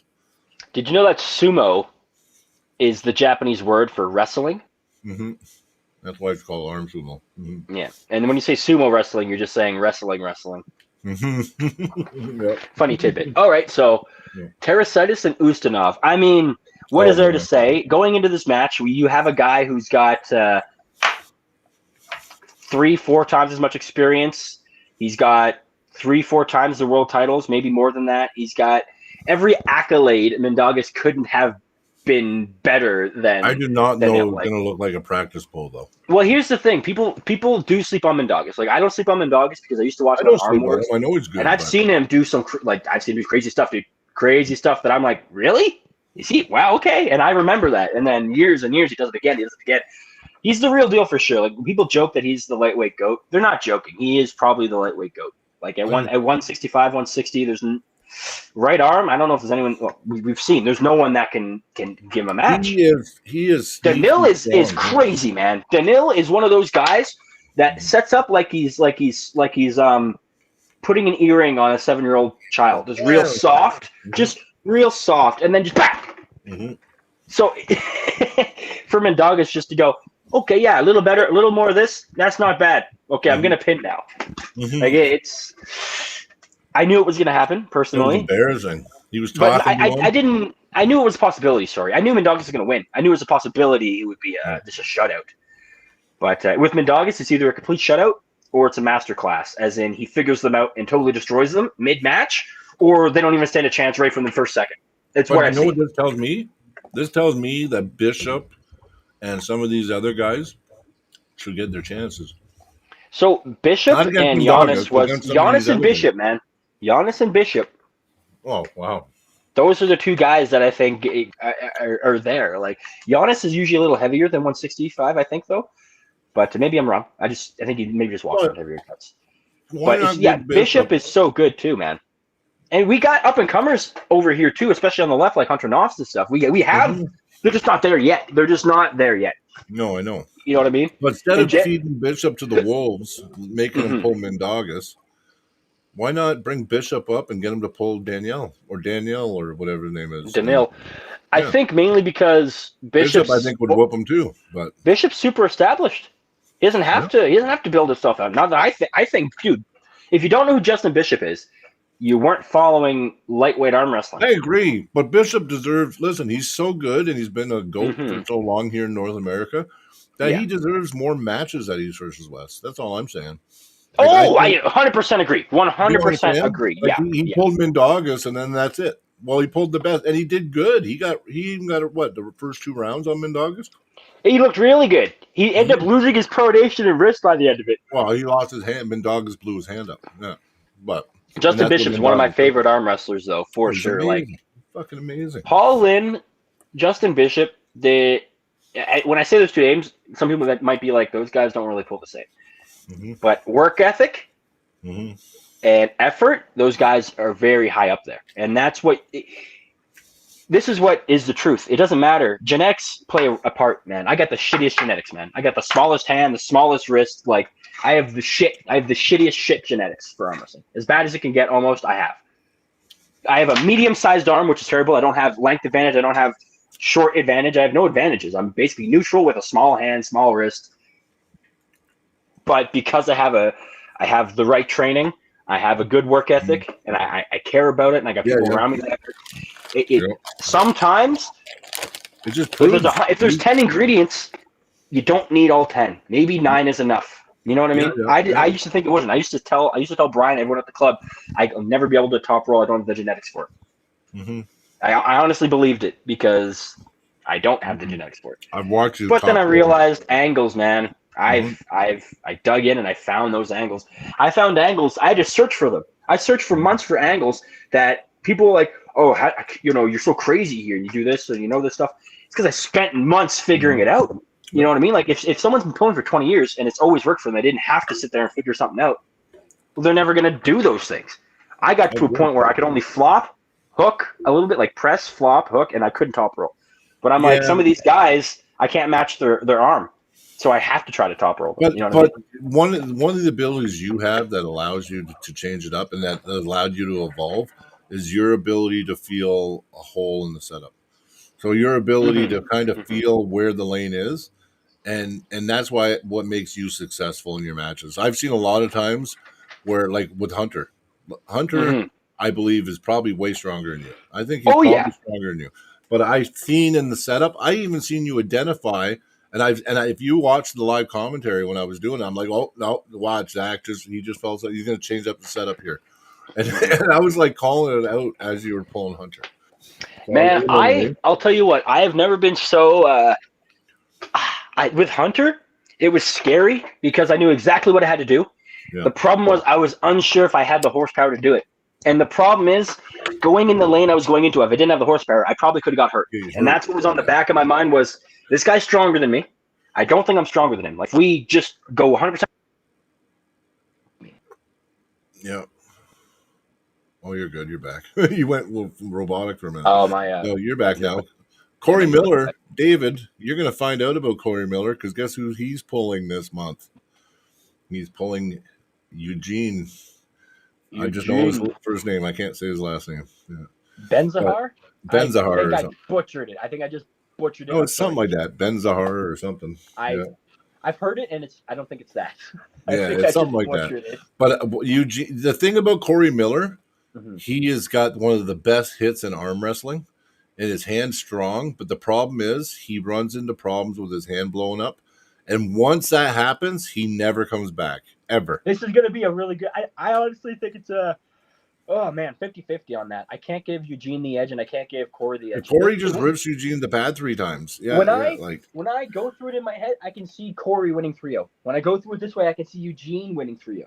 Like, I could see it both ways. Yep. Like, I honestly have no clue how it's going to go, which is awesome, which is really cool. But, yeah, let's get back to the matches. Sorry for me talking about myself for so long there, guys. It's like about bullshit. It's okay. So we got David Dadikian and Kamil Jablonski, left and super heavyweight. Now, I don't want to say I told you so. I don't know if anyone got that reference. I knew it, though. No, I knew it. I didn't. I just don't. But, I knew Dadikian was going to win. Look at who he's beaten. Look how he pulls. There's no way Kamil was going to beat the guy. Sorry. If Kamil could have gotten into his lane and got Dadikian in a top rope push like this, sure he could have pinned him. But that was never going to happen. No, that was never the lane he was going to put Dadikian in. Well, and Dadikian was the first guy I ever seen stand up and say no. He goes, not like this. He goes like this. Like don't let him start like this. He was saying no. If I can't start like this, he can't start like this. Bro, people have been saying, and Devin said this on his review of the match, like right after. Dadikian might be number 1. Might be secretly number 1 on the planet. Might even be better than Vitaly. People are saying that. Because there were practice polls of him and Artem, and they looked pretty good back in the day. Him and Artem went to the wire. He was crushing Artem. He got hurt against Artem. Artem came back. They did pull left-handed for the number 1. Yeah, I do remember that now. I remember practice footage, but then like a year after that practice footage, they did have a match. Yeah. They did. He got hurt. But yeah, he could be the secret number 1, dude. Like that, I will never sleep on Dadikian, dude. Like left-handed, he's stupid. So I don't think there's much to say about that match. Kamil got obliterated. Oh, Kamil was whining like a baby because they wouldn't let him cheat. He's like, "What? Don't let me start. Let me start like this. I want to start like this." It's like, no, fuck you, fucking fair, buddy. A lot of people think, "Oh, I got some cup. I'll go. I don't give a fuck." Well, sometimes when you have pronation and cup and the guy's diving on your arm and putting you on your back, it's not good, right? Yeah. Thanks, Carolyn. Yeah. All right, next one up. Match of the night. Literally got match of the night. Sergey and Matt left-handed. I know we kind of covered it with Jody there, but I want to. Yeah, but I think we should too. Now, everyone has to realize this. Matt is a 232 puller now, okay? He's a 232 puller. He made weight for this. He came up. He had to eat his face off to hit 250. Yeah. He got to the 254, 255. I think he was 250 or whatever, 251. Mm-hmm. So he got to the weight. This is not his weight class anymore, right? It never really was his weight class. No. But he walks around 245, just natural. But now that he's in the weight class he's meant to be in, he comes up to Sergey, and I think it was a great match. Matt. It's so fun watching Matt pull left because you get to. It's so rare that you have an elite level puller who pulls blind like Matt. Yeah. Like where he just whatever I feel, whatever angle, I'm just going with what feels good type of thing. Yeah. Which is so crazy to watch because you can see that he's not necessarily unsure, but he's flowing. He's in a flow state where it's like I'm hitting here. If that's work, I'm doing this. I'm doing that. Yeah. And you can do that and be terrible at it. You can be a world-class puller and just be terrible at pulling like that because you don't have the mental training and you have to train for years and have muscle memory to be able to pull good like that. Mm-hmm. His body knows what to do. He's not even mentally thinking, I got to do it. He's just whatever's feeling. Oh, okay, this happens. Yeah. Boom, boom, boom. Like it's really cool to watch his mind react in the moment and figure out what to do. And it's not even him. It's just his body's doing it. It's crazy to watch. Yeah, Matt impressed me, and I was happy too. And I'm like, I just got a little richer. I got a little worried when Sergey took Matt and turned. I got a little worried, Dad, because I thought Matt let it go. I'm like, awesome. Nope, Matt felt that lane. Said, I can't wait here. Let it go. Yeah. The thing is, Matt's so smart. Matt knows more than I do by a fucking shit ton, dude. Mm-hmm. And Matt knew that moment. Oh, that's the lane he took. I know the counter lane for that. I'll just counter that lane next time. Boom, countered it, no problem. No, not even an issue. Yeah. Well, I mean, he was like having some redlining, but I mean, not a technical issue. He knew it's not like he was worried technically. Once he adapted, he knew exactly what to do. His body was like, okay, it's just a horsepower thing. The problem was after the third round, Sergey's hand blew up on him, and that's why he all of a sudden he exposed himself. He went early on that flop press, and then he was like, fuck, and then he didn't know. Sergey didn't know if he was going to flop or do something else. And you could see that he was hesitant on the go. And then Matt was just like, You know what I mean? It totally took advantage, right? Like Sergey was actually contemplating whether he was going to flop or top roll. Yeah. And that's where Matt's free flow ability on his left becomes so dangerous because you don't even know what Matt's going to do. When you're pulling him right, you know exactly where he's going in. Boom, he's loading in. You know where he's going. You have no clue what the hell's happening left, man. Yep. And that makes it, I think, a crazy weapon. And the fact that they got matched tonight was awesome because they were both trying really hard. Like anytime those guys have a match, they're maxing out. They leave everything on the table. Like, you ever seen an arm wrestling match where you're like, yeah, that one guy really tried hard, but the other guy, like, it was close, but you can tell one guy wasn't maxing out. Mm-hmm. You'll never see that with Matt and Sergey. Both those guys, man, Matt can match Sergey's power, and Sergey's power can match Matt's technique. Is what it comes down to. Is Matt's technical ability with his strength is so good. That even Kalinichenko's strong, dude. Very, very, very strong. Well, I gripped up with him, and he took no mercy on me. He just ripped through me. Yeah, I remember. You got to feel it. Yeah, I did. I felt it. Well, because when I got up there, he was like, the first time I gripped up with him was in Calgary, and he was like, he could tell that I was like one of the strongest guys there. And yeah, it sucked because he gripped up and he just ripped me to the pad, like ripped right through my arm. And he's strong, man. He's us. Finally, some good training. It was good. I got to feel it anyway. I'm like, I'm nowhere near that yet. Yeah. So then next is Gadikian and No. The match. They had the list flipped there. So then Oleg and Tom's. I mean, Oleg's not a speed puller normally. Normally he takes his time and just cinches and cinches and cinches. That's exactly what happened. Tom's did a good job of not getting over rotated too early. Like he was but he was outside of his shoulder in a lifting roll, which when you're underneath somebody and they're on top of you and you're trying to lift and roll, it's probably the least mechanically advantaged position you can be in that spot. There was almost no way. Nelson, hey buddy. Boom. Like Devin did it to Taras Ivakin. Yeah, when he was there. I remember. It's because he turned and shoulder rolled where Tom's that guy you just mentioned though. Shoulder roll. There was no shoulder roll there. You're talking about the dad's mover. Is that that one guy that grabs right low on the wrist? But anyway, I just got sidetracked in the brain. Yeah. Did you notice something with Oleg's setup though?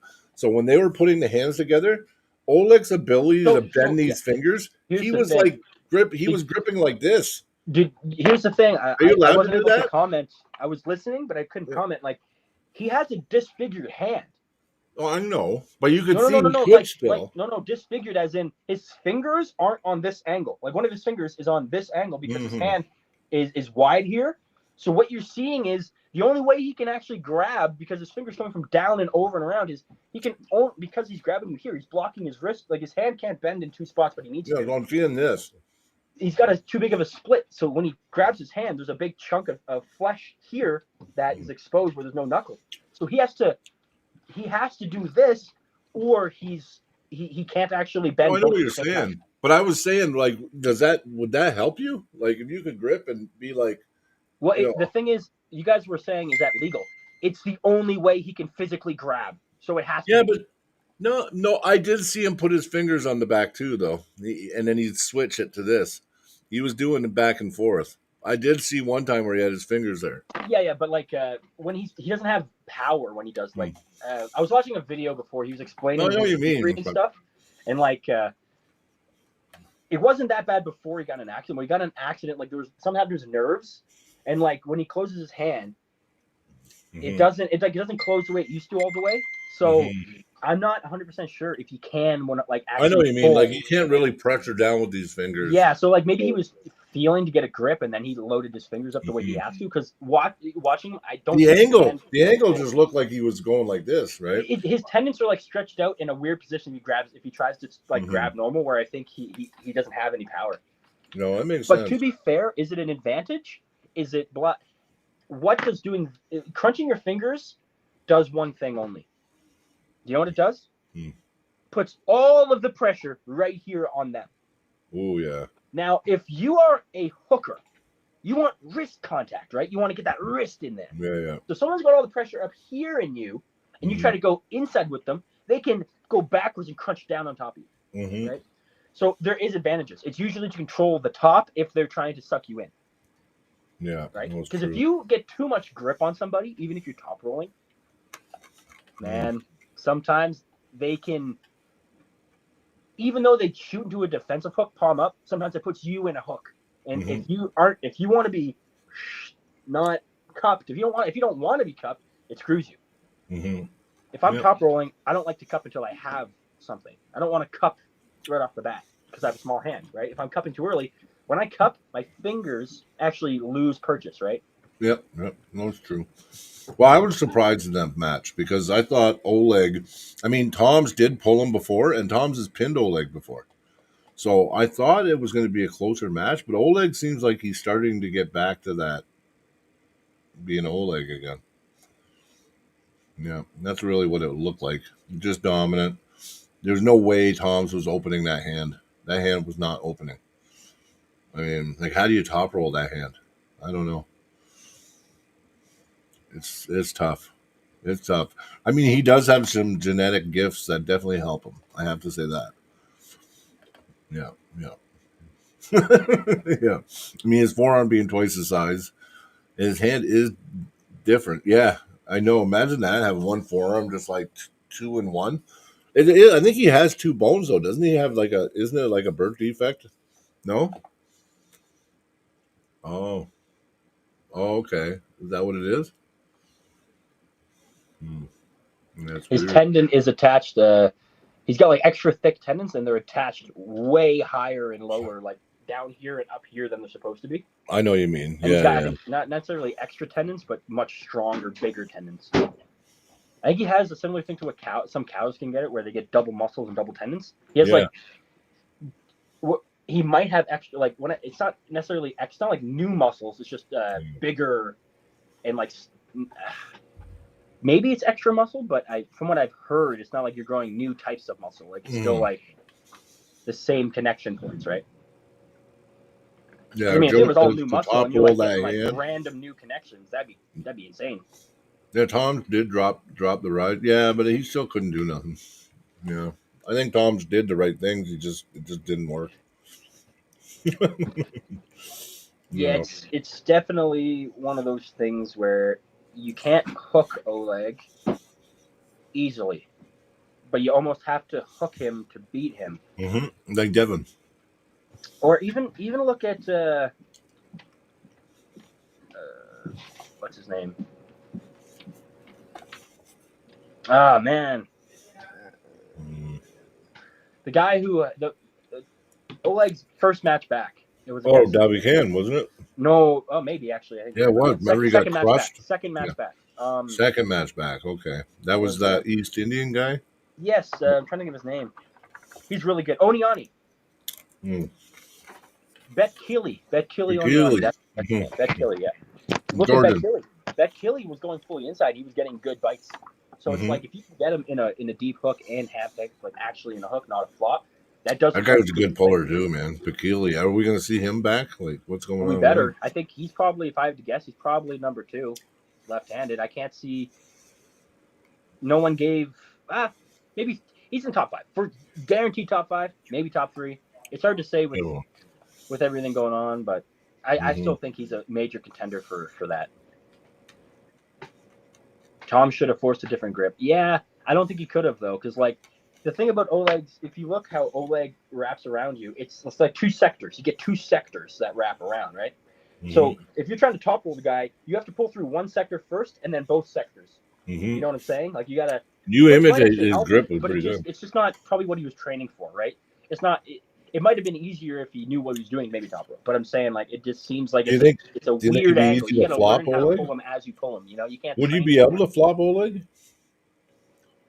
Oniani flopped Oleg. Yeah. That's what I'm saying. Oniani's the only one that got the inside power to do that and actually just stick it out there. They had like a 2.5 minute match, didn't they? Yeah. Yeah, like Bet Killy is crazy, dude. Yeah, Jaron Blackmore in the chat. Bet Killy, exactly. Like that guy is a monster. We need to see him again. Yeah. I agree. All right, on to the next match. Sorry, we're taking. We better. Yeah. It's already almost been. Yeah, we've been on for almost over an hour here. So let's.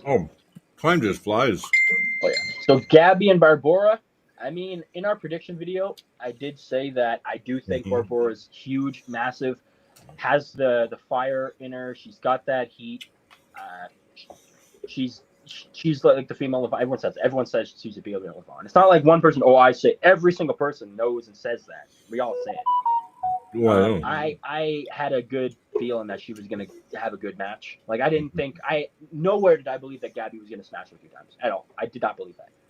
Well, nowhere did I see the match going the way it did.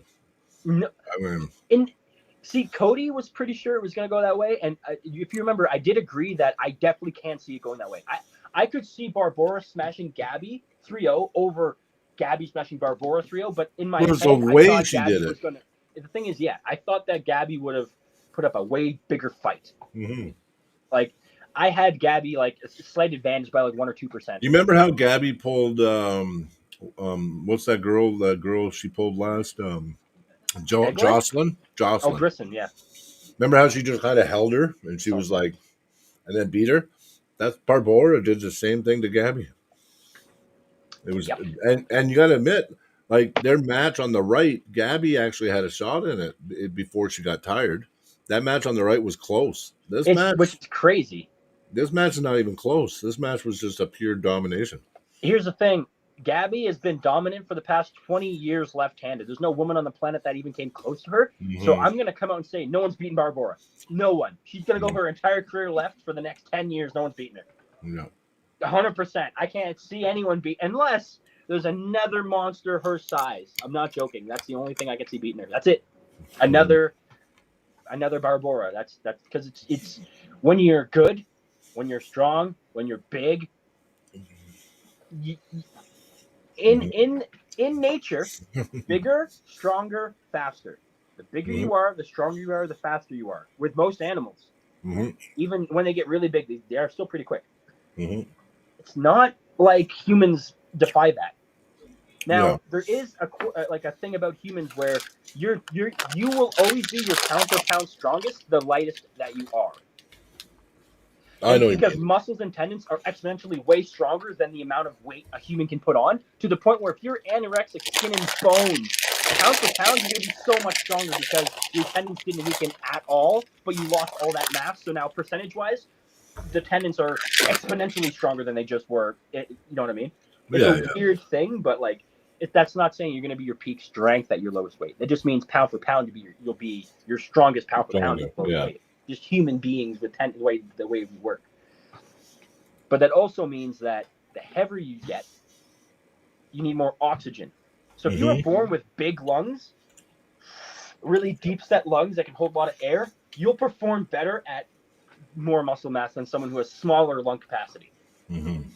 That's something people don't think about either, is training your lungs, training your breathing. Arm wrestling is not traditionally like an endurance sport, right? Or is it? No, well. Or is it? Yeah. There's times when it is. There's times when I've almost wanted to just give up. Not if a because match lasts longer than 1 second, it's an endurance match. Do you want to know why? Go to the gym and max out 100% on a lift. How long can you hold that for? 1 second? And then you're like, you know what I'm saying? Yeah, so it's about endurance after 1 second. Like, you can't do a max load and then hold it there. After 1 second, it's not about strength, not about lifting. It's about enduring. So I think arm wrestling is more about endurance as soon as it's past the second. Now, the first second, I mean, what did they say? That over 50% of matches end in the first second.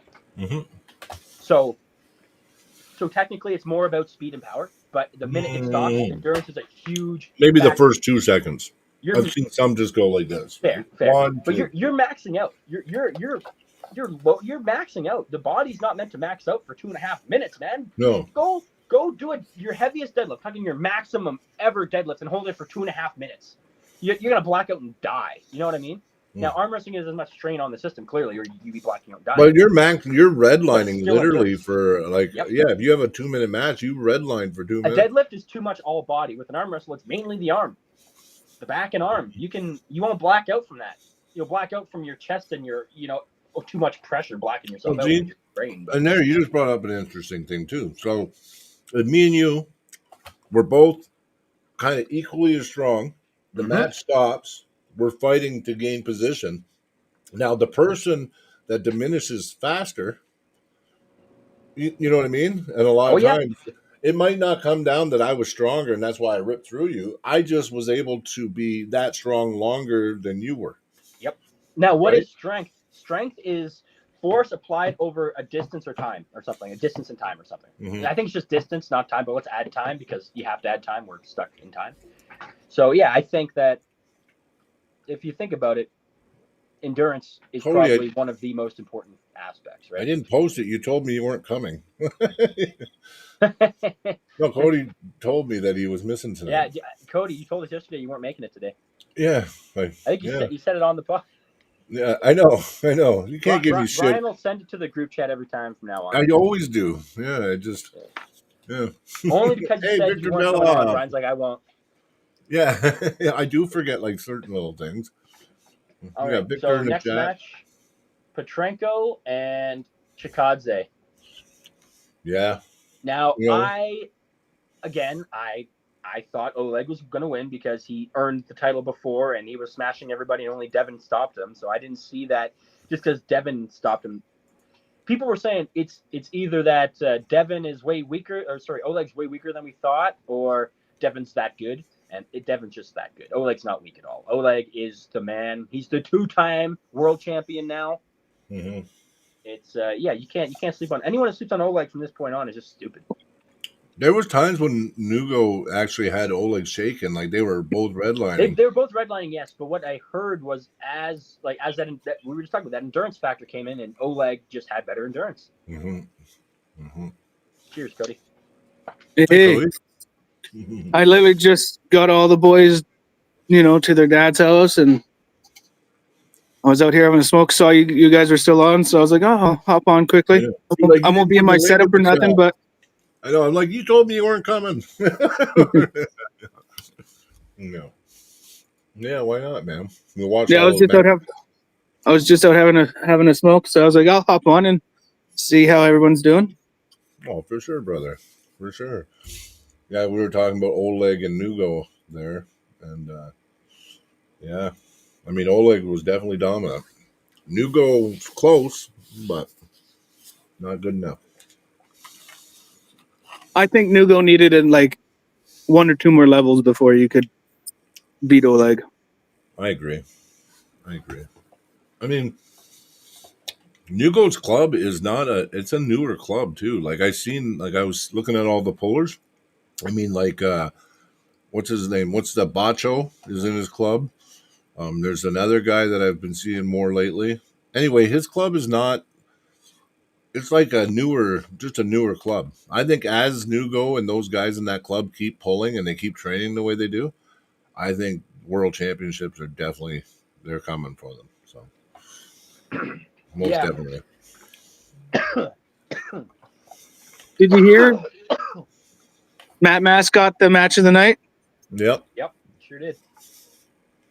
I know. I put it in the chat. I was like, "Give it to Matt. Give it to Matt." That's awesome. I wasn't reading the chat and didn't see the chat. Well, it was the only match that was actually kind of a war. You know what I mean? That was back and forth on the scoreboard, like 3-1. I think everything else was a sweep. Mm-hmm. Wasn't it?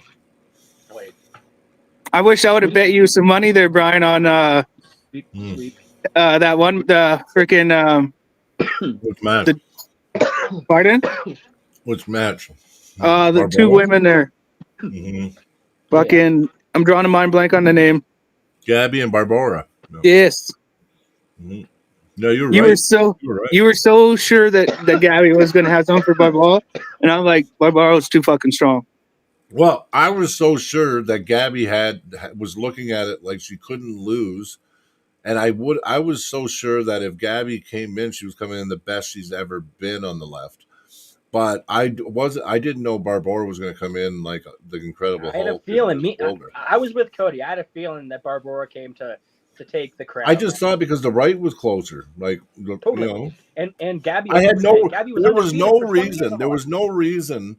There was no reason or evidence that would say what happened.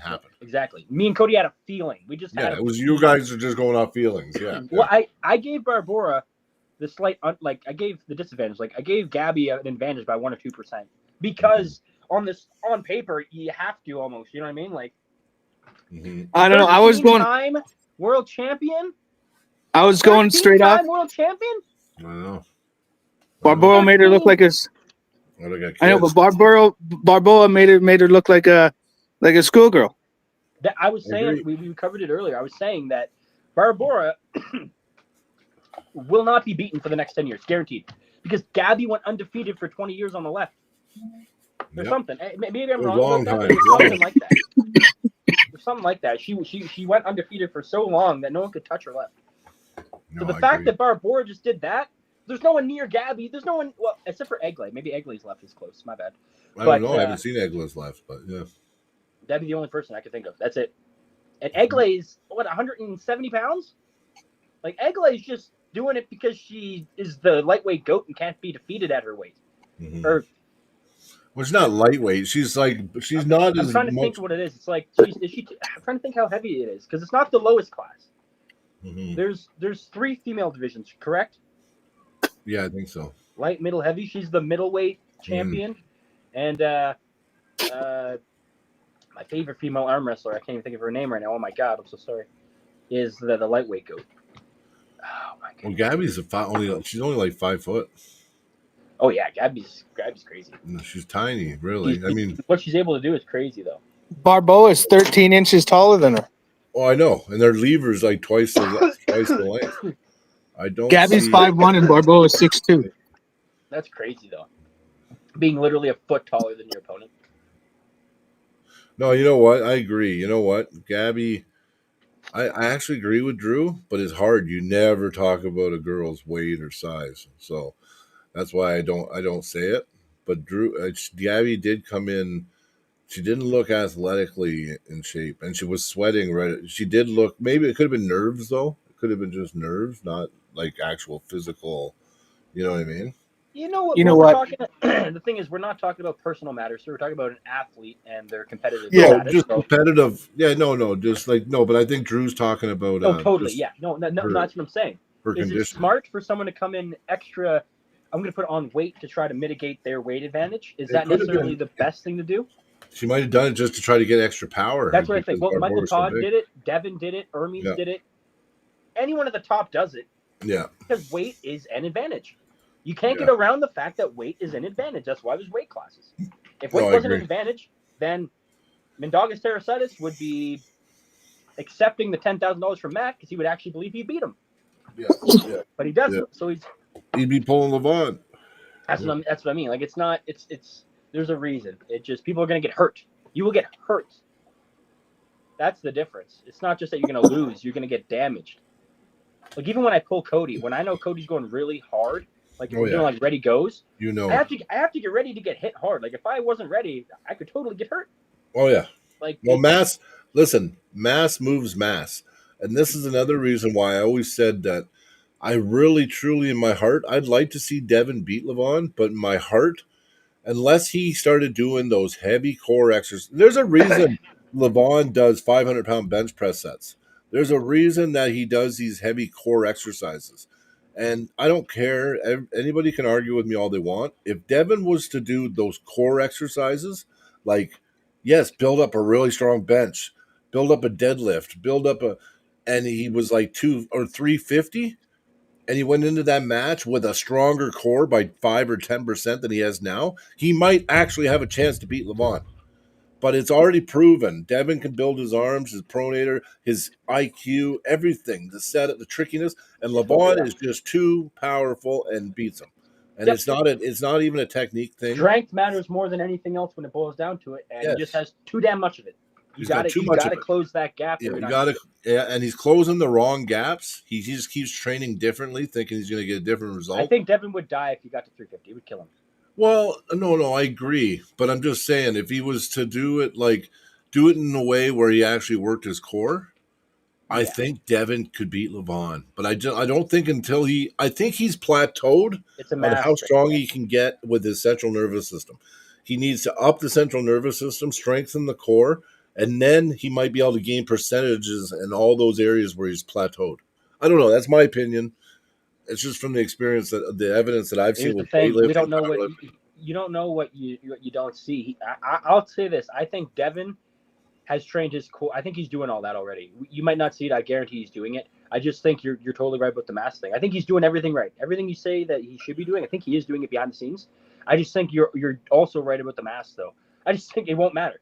No matter what he does, it just won't matter, man. I just feel that way, yeah. And like talking about like Devin's core, like have you seen pictures of him without his shirt on? The guy still has a six pack and he has a big he has the core muscles.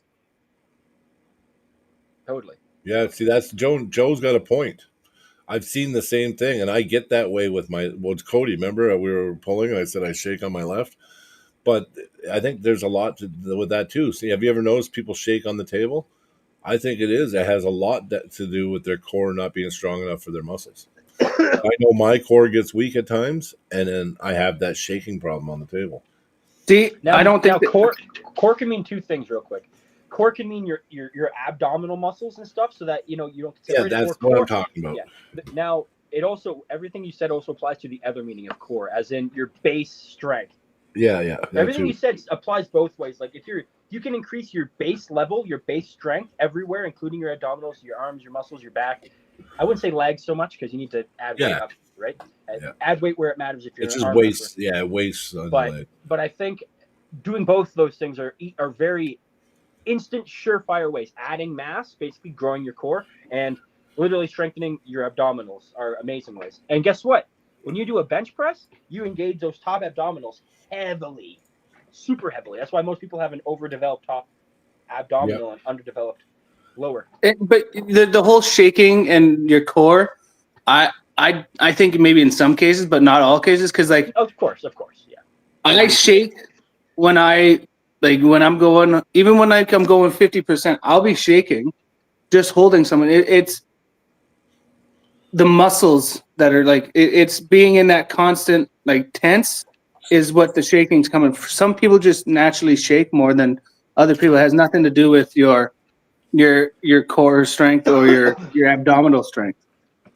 Yeah, I notice sometimes when you are correct. Sometimes people just have when I types of max out, muscle fibers I that like shake to. when I max out sometimes too. When I'm maxing out on the table, you'll see me start shaking a bit. Well, here's a good indicator for everyone.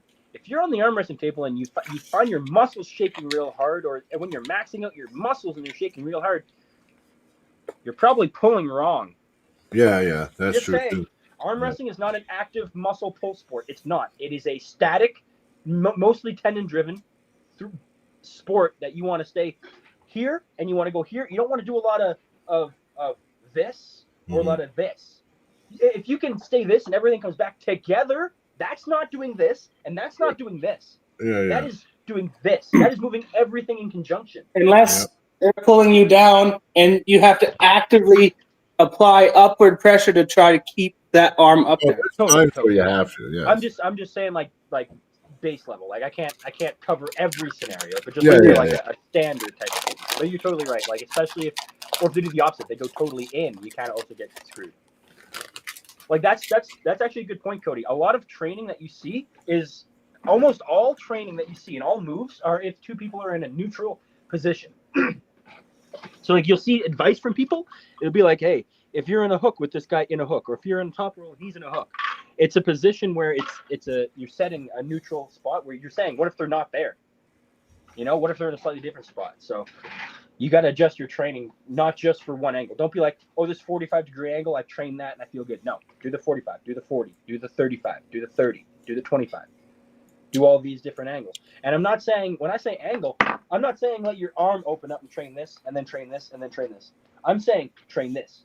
Lean forward, get connected to the table. Train this. Lean forward. This is not shifting. That's why I'm saying it's not a muscle. You're not actively pulling so much. It's more of a static. So if you're there and your muscles are shaking and a bunch of stuff, you're really inefficient at what you're doing. Humans are about efficient. So if you're shaking and using too much muscle, you're just burning away energy. But there's people like Cody who can pull like that all day. Their muscle endurance is sky high through the roof. They're an exception to the rule. They're not the rule. They're the exception. Most people, human beings, work on efficiency and stuff. Cody's just a freak of nature. Well, next match. People that can pull up their muscles like that, it's unorthodox because arm wrestling, you should be static. No, you're right. Able to be active, man. You're strong as hell. Like you are an exception. You're not normal. I can't do that. You don't see me doing that shit because I'm not strong enough. People like Cody, maybe people like you, are literally physically strong enough to use their muscles and actually fight. You know. But again, if you're using a muscle, a lot of the time, muscles work in conjunction with each other, right? So you have to learn what muscles work with each other. If you don't know those things, you might be pulling wrong. It could just be a couple things you could fix. You pull way better. You're pulling.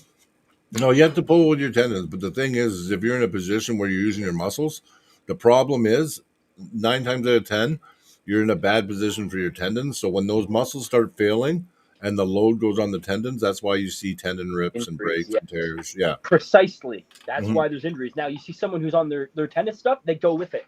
Yeah. Because they're already on it. They're I agree. Right? Yeah. It's like a bungee. This is what you want for side pressure. Bungee cord, you have tension. Being halfway and you fall. You have it set up for right hand or left hand still? Left hand today. How much do you think I can do, Cody? I'm not sure. On my right, I could do more in my left side. On a pulley system, I can do. Okay, if I take a pulley system and I hang off it, I can hold my my whole body weight can hang off it, and I can drag it to a table and do more than my body weight. Doing it off of a pulley is way different than doing it on this. Totally, this attacks That's why I'm saying way more. I don't think I'll be at the same weight. I won't be doing 150 pounds on that. I don't think. He only had 90 pounds on it on my left, and it was feeling hard. That's what I mean. I mean, like, how much what do you think 160 would be on that? Because I did 160 years ago for reps. Well, this is an actual 1-to-1 ratio. So whatever you're putting on a pin, you're feeling in your hand. I'm saying you've done it on a pulley before. What does 160 feel like on that? Like 160 on a pulley feels like what, 70 pounds on that? Like based on your feeling. Yeah, I'd say 160 on a pulley is probably like 70, 80 pounds on that. Depends on probably do a little more. So I'm probably around 85. Is that good on that machine? Yeah, like I've been doing for the last little while. Like when I started, because my right no pain. I went up to 170 pounds on that thing on the right arm. Okay, maybe I could do more than I think then, but on my on my left arm, just in here, just in the side of my arm, I was getting like, I would do 15 reps of 90 pounds. And for like 2 hours afterwards, I'd be almost like laying on my couch in pain, taking just because of the muscles. On the humerus, maybe? I don't know, but I'm up to, probably. I can do 3 sets of 115 pounds now on my left.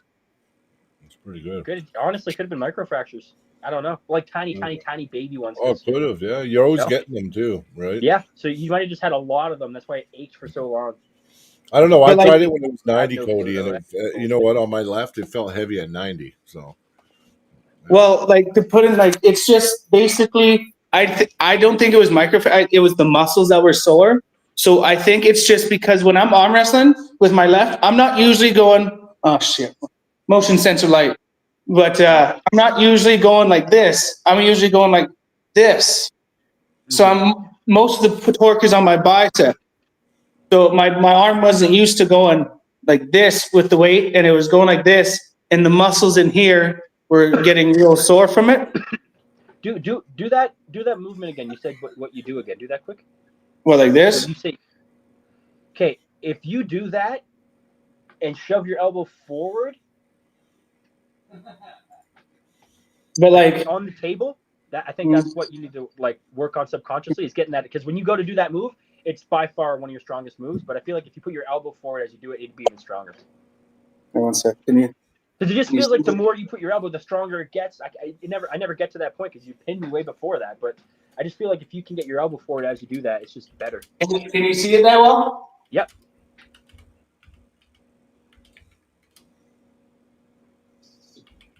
I like that angle. What's on there? Pressure.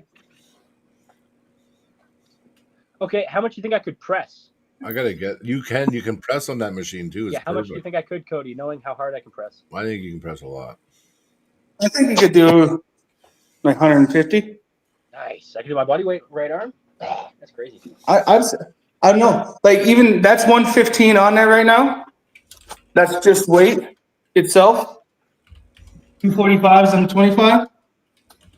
But without that's not including the pin and the chain, and so I'm saying let's say 220. Not bad at all. Matt Wiggins is going to Mayhem at the mall. Oh wow, that's sick. That's sick. Okay. You get to see me pull.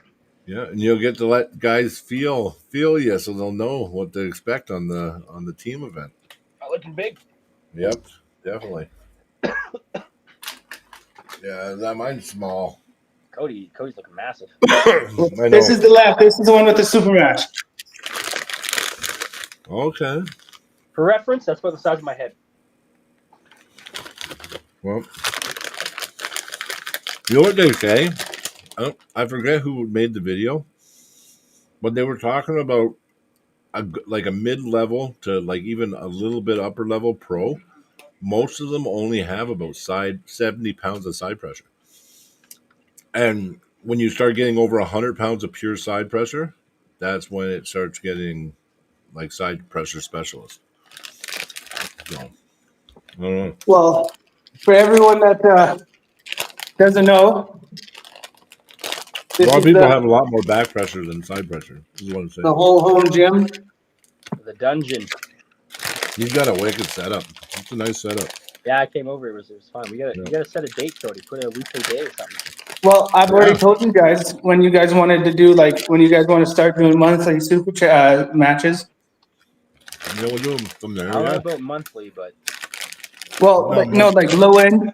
We're not going to do a high production, but like monthly super matches for when you guys make through the finger rankings. Oh yeah, we're the rankings. Yep. You know what we should have for a club is a weight class rankings. Mm-hmm. So that we'll put weight classes, and then we'll put those rankings. But we won't put like each individual. It'll be like, 242 and up is one ranking, and then like 200 to 242 is another ranking, and then 0 to 200 is another ranking in our club. So anyone under 200 is in one ranking, and then there's 2 above that, so that it's just a little more fair. I say just stick to normal. We don't have clip breakers anymore now. That's what we don't have it because the normal way it just didn't make sense because there was no weight to it. There was a lot of people just if they didn't show up, you just couldn't move. But if we do weight classes, it's a lot easier. And you can still challenge someone in a higher weight class. He's got to move to that weight class. I don't know. Hey, Zach, have you been doing your Devon lifts? Nope. I haven't done a max effort lift in over a year. Oh, shit. Cody does them, but I'm going to start doing them again because Cody actually kind of ignited me. I think they're great. I think they're amazing. I think they're great. I've just been focused on recovery and stuff right now. Well, I haven't done them at all, like for a long time. It was like a year and a half ago was the last time I was doing the Devon lifts for weight. Yeah. I went to Cody's, and I couldn't believe how much I was struggling on it. I mean, I think I had lifted it, but not like Cody. Cody was fucking pretty strong with it. So the most I ever did, I think, was 107 or 110. But I know Cody does like 100. What did you have it at? What was on it when I came over, Cody? When you came over, I think it was like 115. Yeah, you ended up adding 10 pounds. Remember? Yeah, that was with the pronation. For some reason, the pronation was feeling really good that day. Yeah. It was 115, and I did it. I did do it, but it was like, and Cody did it pretty easy. He ended up putting 10 more pounds on it. Yeah. Yeah, for me, adding 2.5 pounds is my increments of that. I'm maxing. Like my frame is completely maxed out. Yeah. Like I almost can't balance. I can't balance the weight. See above my head? Heavy, I almost can't lift. Oh, the band? Yeah, buddy. I'm doing it. And I'm going to go down bands. I'm going to go down bands as I get stronger to smaller and eventually none. Yeah. Well, right now I have I can do pull-ups when they're big guys. Pull-ups is just a measure of strength. It's not a measure of how light you are. It's a measure of how strong you are. Yeah, well, I figure I can build up to it because I can do a pull-up when I strap 100 pounds around my waist. From the ground up, I can do a chin-up all the way to here with 100 pounds on me. Which means if I was 250 pounds, I could still do a chin-up easily. Well, no problem. Yeah. On the pulley system here? It's a measure of strength. It's not a measure of, I'm too heavy for pull-ups. You're too weak. On here? No offense. Yeah. Yeah. I made myself weigh a little bit more than Brian does, and I was able to do a chin-up. And I think it was like 115 pounds I had to put on that to make me weigh the same as Brian. The same as me, yeah. Now, Brian, I'm not calling you weak. I'm saying you weigh so much that to be able to do a pull-up, you got to be so freaking strong. I just never did them. Yeah, I never did them. Yeah, I just have to build up. Yeah, no, I'm not. And it was my, you know what fails on me? Exercise. It's my stomach that my stomach fails on me. Yeah, also, yeah. Well, what you can do is you can do them with your knees tucked up.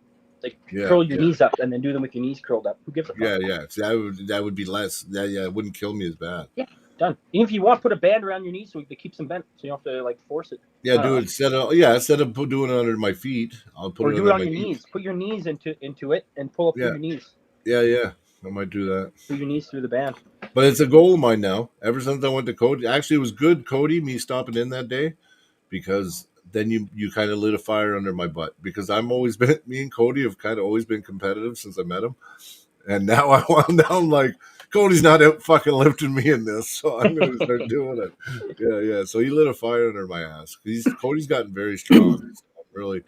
I'm pretty impressed with Cody. I think from what me and Cody found out, I can match his weakest lift. I can match, but that's about it. I can't match pretty much any of his lifts. No way. Cody's definitely he surprised me. So that's why I was like, it's good. It motivates me. There's a few angles. Bigger. I should be stronger than Cody. Yeah, there was like one angle I think we found that I was stronger than him, but that was it. And it was the internal rotation. That was it. Just the ability to internally rotate. I was able to do it. I can do a lot of weight with that. Actually, I've been doing that too. I have. I bet you now. I bet you after that you probably got strong. And you're like, fuck. Actually, I just started doing it. I've been using that strap. Control center, hey. When you're doing setting inner up, rotation that's control stuff. centers, your internal rotation. It's not I just started doing that recently to heal my elbow. Yeah. I use the strap that I got from Brian, and it's. Yep. That's good for elbow too. If I go light. Now, Cody, try this. Grab that and then load up like this, and then don't move your muscles at all. Rotate just the frame. Internally rotate your frame. Yeah. Well, like this? Yes, like that. No. Don't push this. Don't turn this into a press. Keep this totally neutral. Just rotate just the rotation. Yes, just that. Yes, just the rotation part of it is a key. Yeah, you're still pushing it, but that rotation, just that rotation, it's like rear is what delt controls shit. center.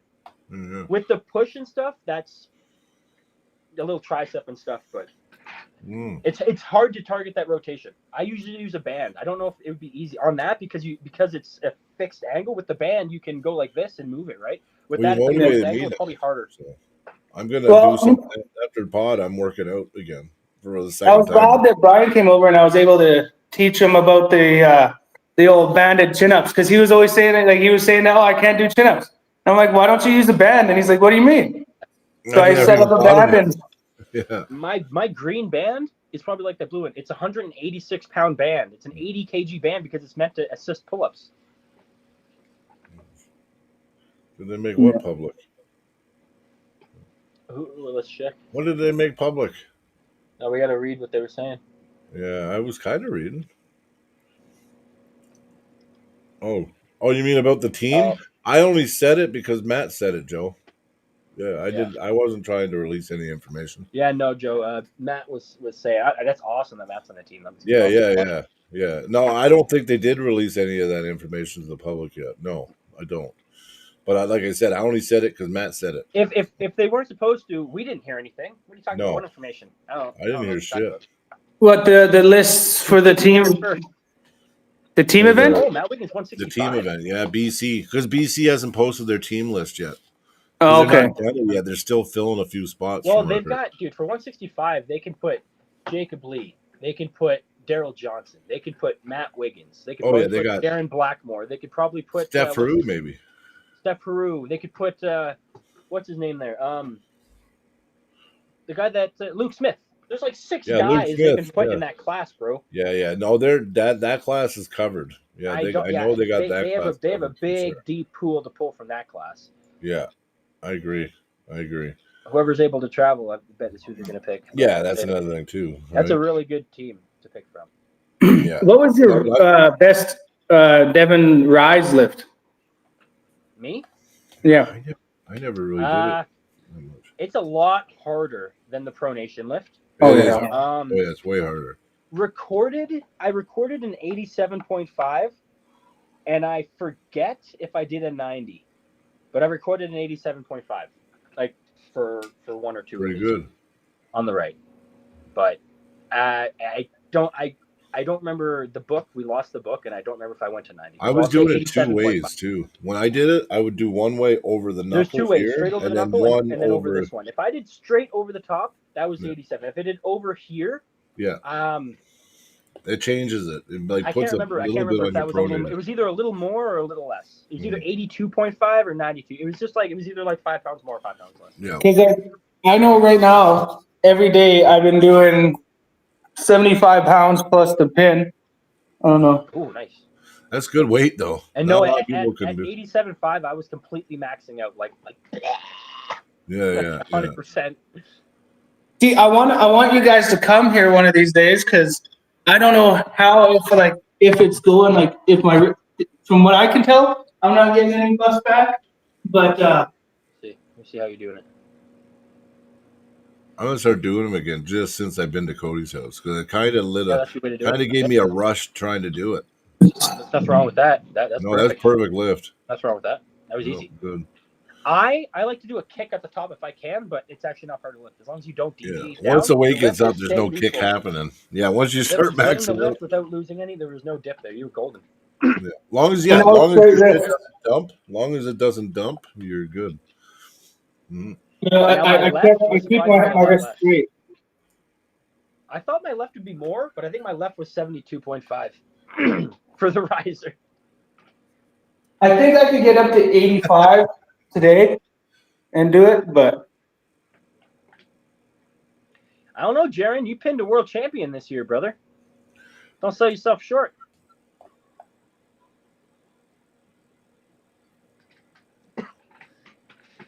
But yeah, no, there's different ways to train. I do think that I'll say this. I think personally, the best training is like 80% table, 20% cable pulleys and bands. I don't like free weights for arm wrestling. I like free weights for fun and for like training, but not for arm wrestling. Joseph Stevenson's a fucking powerhouse. Oh shit! I forgot about Joseph Stevenson.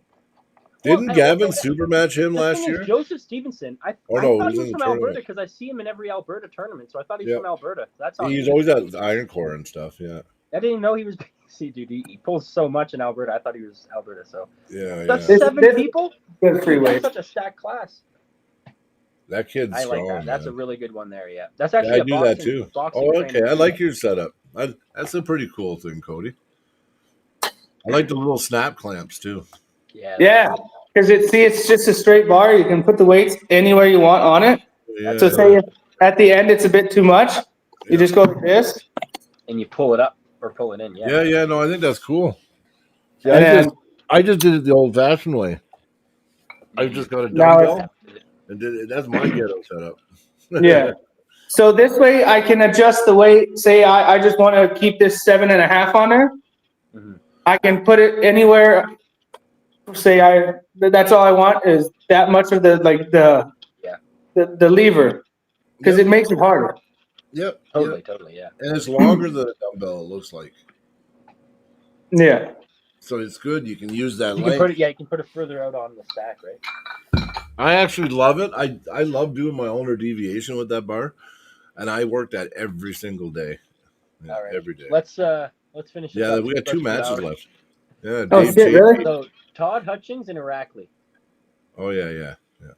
Todd Hutchings did the same thing he always did, if not even better this time. Sucked him into a hook and just sat there. Oh, he trained way better.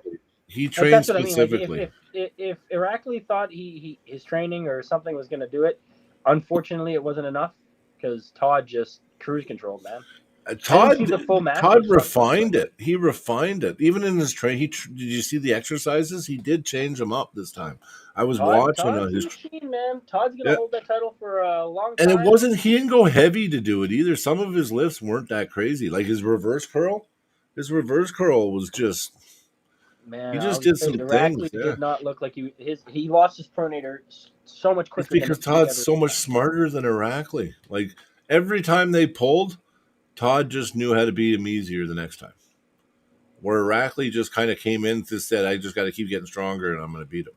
Todd said the joke like it's going to be him and Irakli pulling for the next 50 years. Yeah, but no. So I mean, that wasn't a surprise. I don't think. Wow. And then Dave Chafee, Sagov. I mean, I knew it was going to happen. I knew Dave was going to do it. I knew it too. I was certain Dave. I would have bet money. I don't like betting. Yeah, but I couldn't see it going any other way. I couldn't even picture it. No, I know that a press is generically the counter to a hook like Dave. Yeah. But I said Dave's just too damn strong. A press isn't going to work. A press won't work on Dave because it's too strong. That's what I said. I remember I said Sagov's press is insane and all this stuff. Yeah. I said I think Dave's just too fucking strong and he's just going to be too. And that's what it was. Just too much horsepower, dude. Yeah. He was way too strong. Yeah. It was pretty awesome seeing Dave come through that with that win. Who's gonna face him? Michael? Well, he said they're not even in the same weight class. It's 254. That's what I mean. So I mean, is someone coming to that weight? Like, what's happening? Well, because Dave. I can't think of anyone in that weight that's going to beat him right now.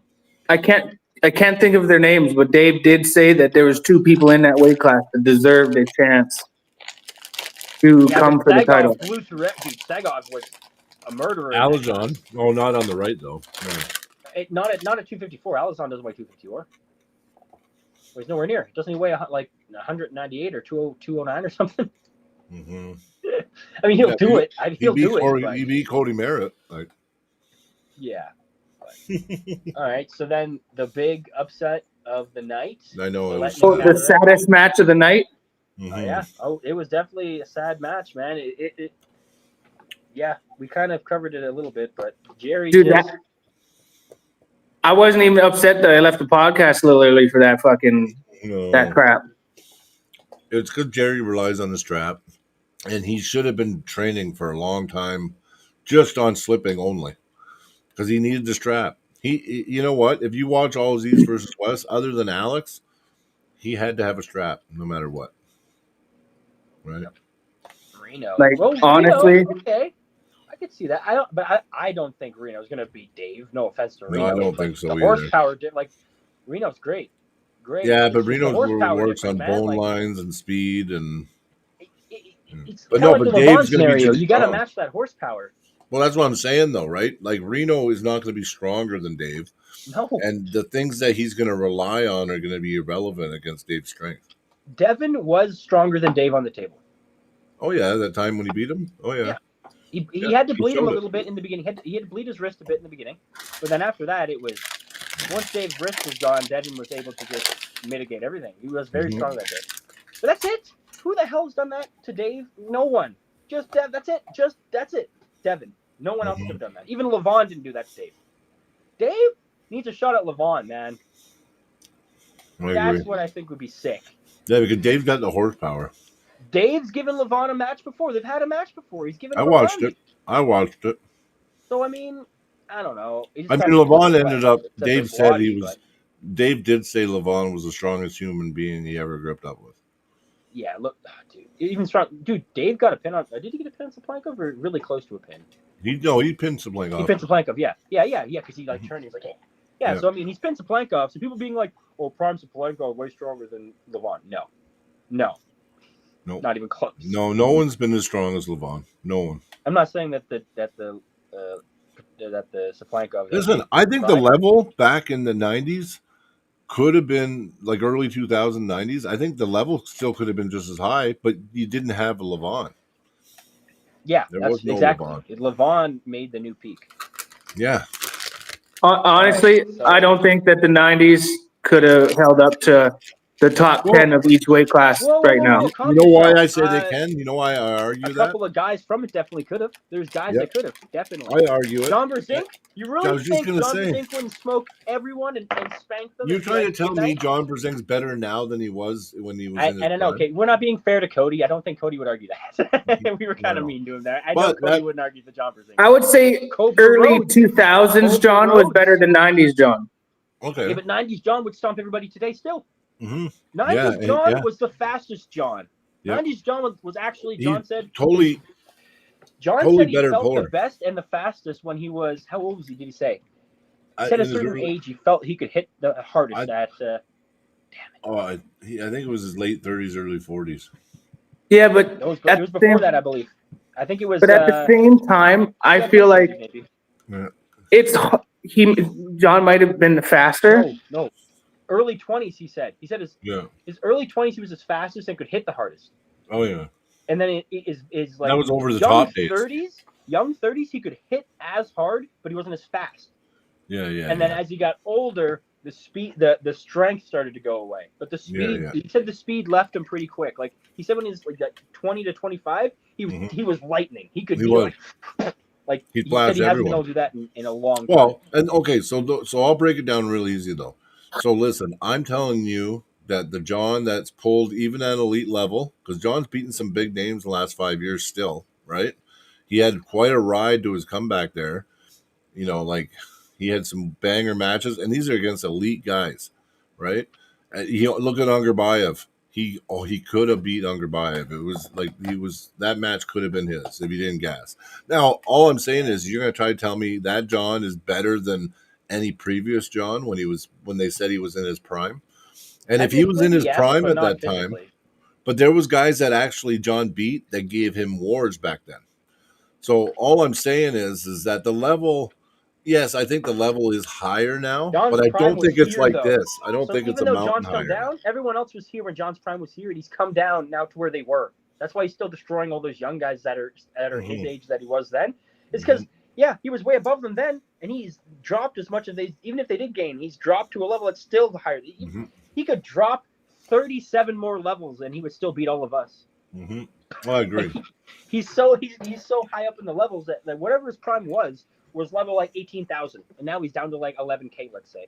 But I don't know. I would say Vovoda, like Dragon Ball power scale here. And Vovoda, when he got into it, and they thought he was number one in the world, he was doing things on the table and in his training and that people still today can't achieve. That's also true. But I would almost guarantee. I would almost guarantee you could pick, Brian, the 10 best pullers of the 90s. I'll pick the 10 best pullers of now, and I'm going to win more out of the matches than you are. But I don't know it's not all super heavyweights. I don't know if I agree with that one, and I'll tell you why. I'm not saying it wouldn't be like a 50-50. I'm saying there were some legends back in the day in the lower weight classes that couldn't be stopped and never were stopped. Like there's light guys that were monsters at lightweight, like crazy monsters that even today can't be stopped. Like I'm trying to think of what. Listen, he's far from his prime now. Crazy he's old. George. Look at Crazy George. No, there's one. There's Cobra Rhodes. You know, we have to go to the legends, but I said Cobra earlier too. Like if we go legends, we go Cobra. We go, you know, I think those guys will win those matches. I know. Those prime versions, hell yeah, they'll win, dude. Cobra. I know. The thing is, Cody, you probably haven't watched enough Cobra Rhodes to understand how good he was. Yeah. No, I've seen lots of Cobra Rhodes. I get it. He was very good. What did he play?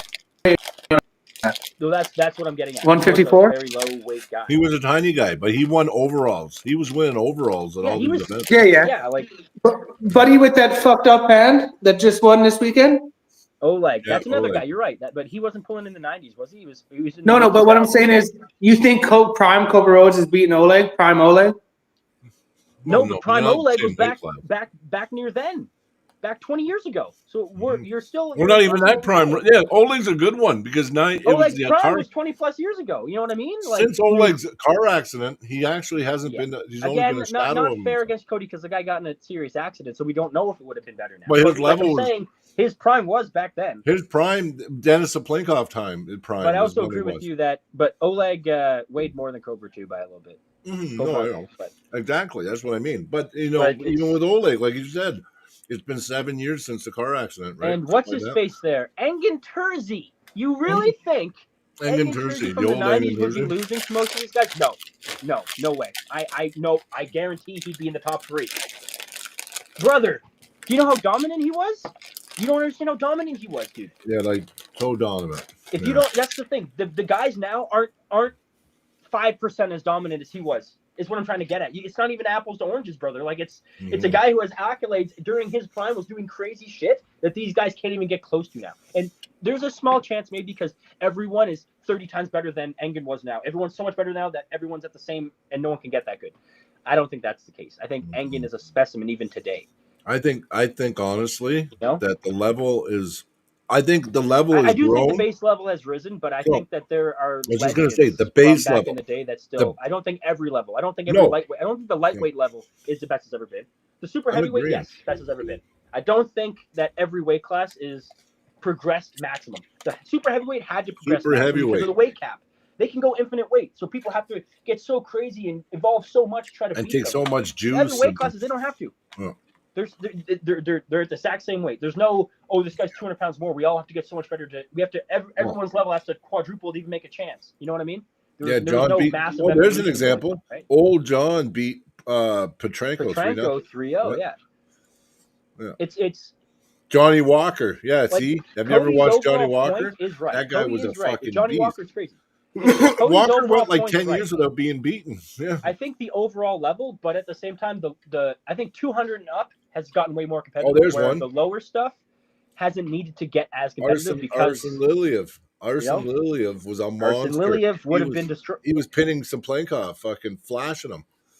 Yeah, when he was It's one of those things where I think Richard the peak is a personal peak. I don't think that these guys are beating Arsen Liliev's personal peak. You know, and it's like a gym lift from back in the day. If the guy did, let's say he did a 700 bench press, and you're like, well, I'm benching 400 now, and he's only benching 250. I think I would have beat him back in the day. No, I agree. But the guy was benching 700, and you're only benching 4 now. Well, this is how I do. So in this way, I do. Now doesn't I do agree with Cody that I think the base level because of how many people, because of the volume of good pullers now, I think has grown exponentially. But I think we could actually take 10 guys from them. Haven't changed much on the lower level. I think if we took 10 guys then in their prime and put them against guys now, I think who knows? You know what I mean? Like there's a good chance those guys would win. I see where Cody's coming from because the base level has risen. It's just I can't be definitive with the people that were super dominant. They were more dominant than the people today that are dominant are. Yeah. So if you're just going by how dominant they were, and you're taking a slice out of history, and you're just slicing history, bro, they were way more dominant. Yeah, I agree. So I do agree that the You're level muted, today Cody. is. You're muted, Cody. Yeah. I don't hear you, Cody. We don't hear you, Cody. You're muted somehow. Oh, I accidentally touched the mute button. Okay, yeah. Okay. Yeah. But I'll give you an example. Like, say, put LeBron James back at the same time. I still think Michael Jordan's the best. Jordan kills him. No. But LeBron would be. Let's say Jordan wasn't there. You put LeBron James back then. I think he would be as dominant as Jordan was.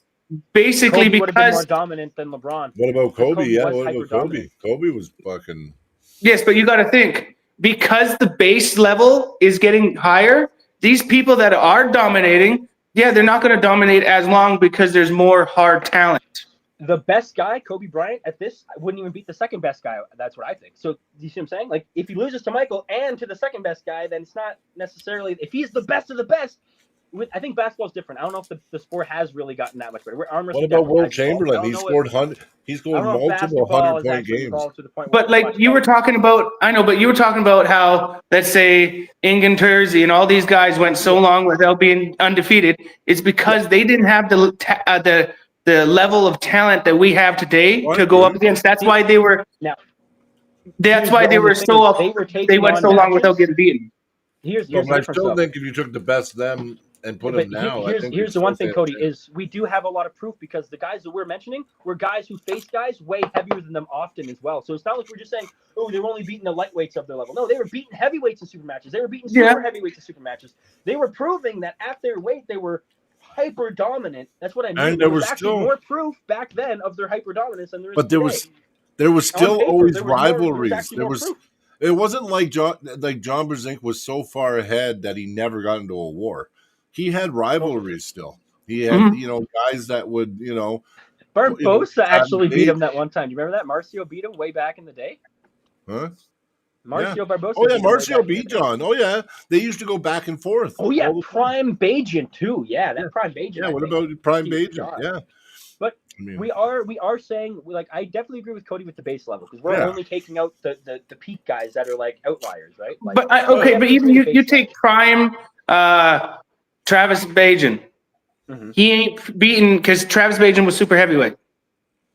He ain't beaten Prime Vitali. No, he wasn't. Crank it back. He was heavyweight when he went to world champions across seas and competed in tournaments. He would go against the best of the best in the overall.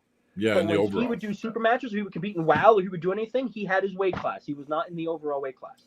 Yeah, but when he was doing like the American stuff, he was pulling against buddy that just pulled Vitali. Jerry.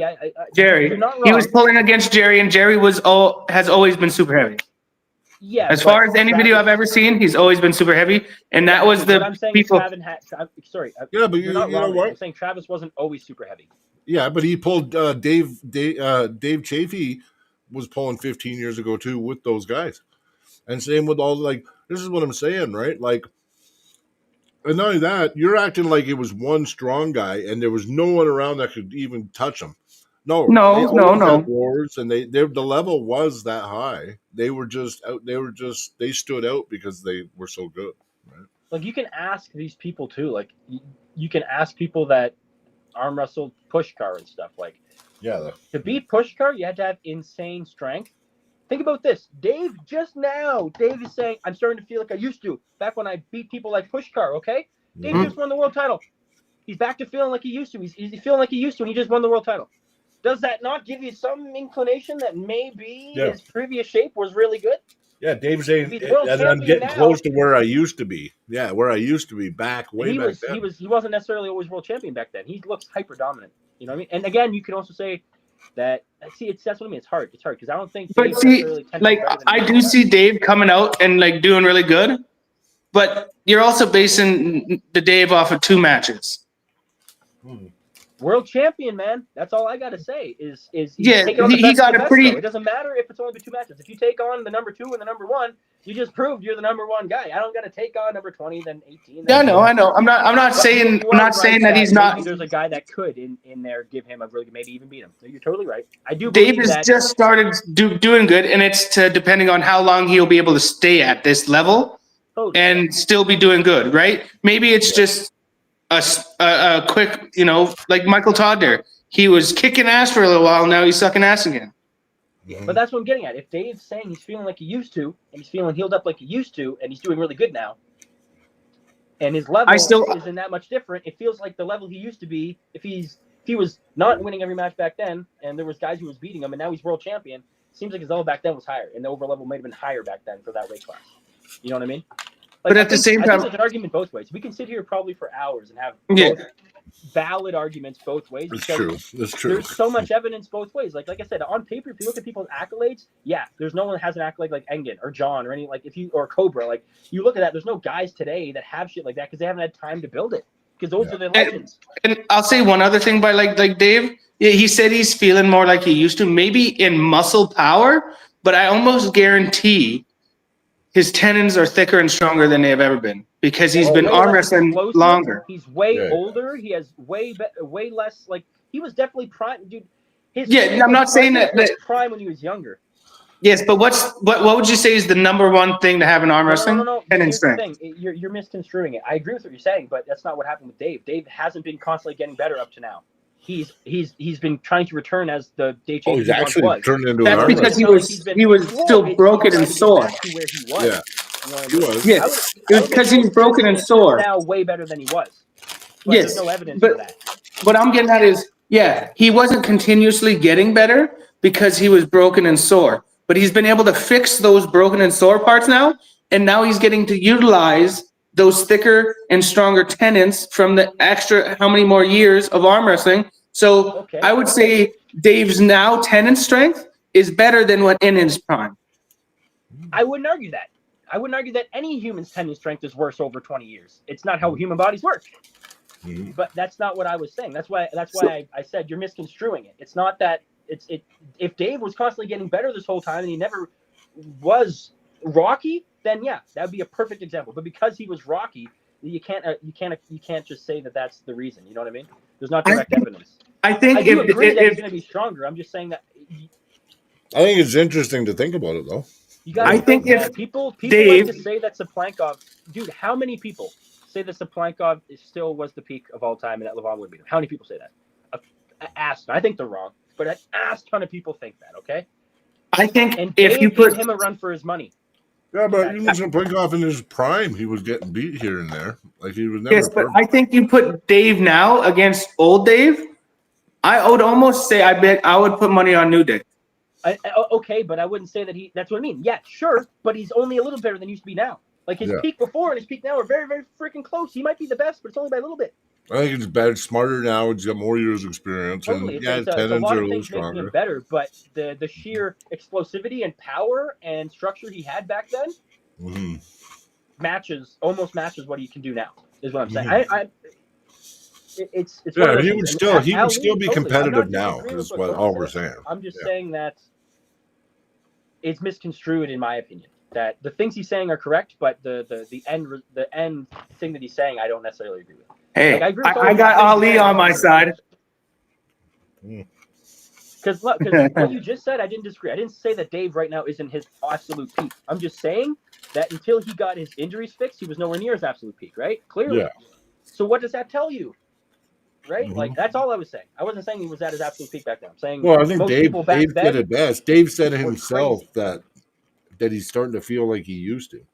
So and a lot of these guys we're talking about aren't guys that kept pulling for the past 20 years like Dave either. We're talking like if you took guys in their prime back then and new guys in their prime now, where we wouldn't really be counting like Dave now. We'd have to go with the old Dave, not the Dave now. And the Dave now only showed up for the first time after getting uninjured. I have a question for you guys. You know what I mean? I won't even take the best super heavyweight right now. Let's just go. I would say one of the top three: Vitali. Name a super heavyweight. Like, again, I'm not arguing that Dave. Sorry to cut you off, but I'm not arguing that Dave isn't in his prime right now. I said he was going to destroy Sagoff. I knew he was going to, because if Dave was anywhere near what he used to be, if he's healed, like he said, he would be even stronger than he was before, and he would definitely win, which he did. I don't know, but you guys were saying that there's people in the 90s that were just as good, if not better. Can you name a super heavyweight from the 90s that you think would be I specifically actually said under 200. Remember? I specifically said I think at under 200 is where. Okay. I specifically said that. Giannis. Because I agree with you, over 200, there's a more competitive scene. People climb and drop weight classes way more in that. Devin's gone up. Okay, what about Giannis? 220. You know Big super chat, $20. Joel Jackhart, thanks, buddy. You know, Thanks, there's not a lot of guys. There's not a lot of guys in the 200s that are going up to 240, then down to 176. Name one guy that's ever done that. Name one guy that's ever done that. I'll give you a different guy. I'll give you two more guys. Let's go Giannis and what's his nuts that pulled at the last one that Giannis and him pulled. He beat Giannis. Mendagas. Name someone back in the 90s that is going to make them beat them. Engin Terzi. I don't think so. Justin Bishop. You don't think that? Engin Terzi in his prime would give them a run? No. Justin Bishop, because 10 or 14 years ago, Justin Bishop beat Giannis. Dude, stop for seconds and think. Engin Terzi right now, I think, would beat Giannis. Engin Terzi just lost his last super match against someone that I think would be. Yeah, but Engin, I'm talking a trained Engin. Like if Engin, he never won the world Makarov though. You know what I mean? Like I think Engin is a specimen, dude. Like I do. And think Makarov beat Engin pretty fucking easily. Yes, I do think that the prime Engin would beat Giannis 100%. I do. I don't think Engin's maybe I'm delusional as good as he used to be. Yeah. But I definitely. But Engin used to be good. Have you seen how dominant he was, man? Giannis never looked that dominant. Engin's an example of somebody that didn't age well and actually got worse and slower and fatter as he got older. Well, and he's not the same guy. He's not the same guy that we're talking about from years ago. Like, no. That's what I mean. You might not know about these guys, Cody, enough because these guys were I've watched Engin's old shit. I've seen it all. Like I've been watching arm wrestling for 6 years. I went back and watched a lot of the old shit. And see, like the thing is, I do believe Giannis isn't even the world champion. No, he's not. But I said Giannis or Mendagas. Do you think you'd beat Prime Engin? You had a good match with Giannis on left. Do you think you'd beat Prime Engin? I think I'd give him a war just like I did with Giannis. Yeah, and you got 80 pounds, 70 pounds on him. So give somebody his own weight. You see what I mean? But see, the thing is, I'm putting them two at their own weight. Well, that's what I'm trying to get at is if you think you would get smoked. I'm also not world level. For a lighter world level guy to beat someone that's heavier, not world level, is not that big of an achievement. No, of course not. But what I'm getting at is from everything I've seen and the accolades and just the track record, I'd have to. But Giannis and Engin were never in the same weight class either. Engin was even lighter than Giannis. Like Engin was a little dude, man. Back. Oh yeah. I know Giannis's lightest weight class was I think 176 or something like that. Yeah, Engin was lower than that even. He was like real small. I think it was like 143 at one point. Yeah. Well, he's trying to break up the debate. You know what, guys? We could debate all night. But you know what? I think we have a guest Wednesday, and I don't know. You guys might be busy, might be working, but it was the only night she said she can get free. But Leia Cornerson is coming on Wednesday night. What time? Oh yeah, it's going out there. 6 o'clock. 6 o'clock? Well, you never know. We did the other one yesterday. It's a weird one, guys. I'm sorry. She just said that was what worked for her. I said, listen. I said, I don't see why not. We'll just do it one way or another. And whoever makes it, makes it. It's all good. So you're planning on doing one Wednesday and Friday? What's Friday? Oh, Eugene. Fuck, no.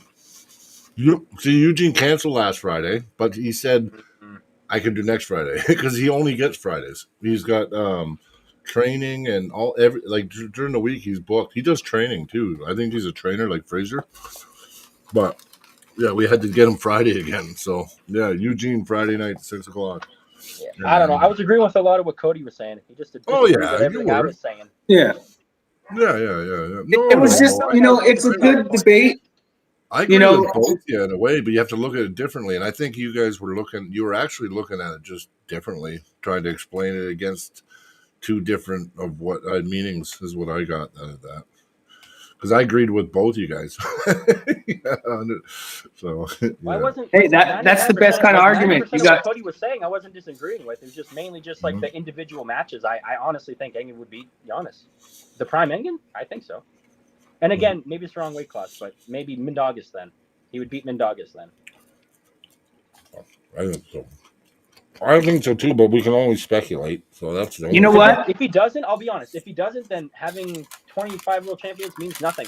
It means literally nothing then. I know him and Mindaugas. This means that the level of talent has gotten better because the guys that are coming up to become the best, they got to beat what was the best. I 100% agree with that. It's just I was saying like these guys aren't just. I think on the guys whole, that I'm saying about have faced people way heavier than them that are way established, that were way crazy to prove that it wasn't just I'm just this. They showed they actually showed where their level was. And if you only go off of this and say, oh well, they were only facing these guys and that's the level they were, but they proved that they were here.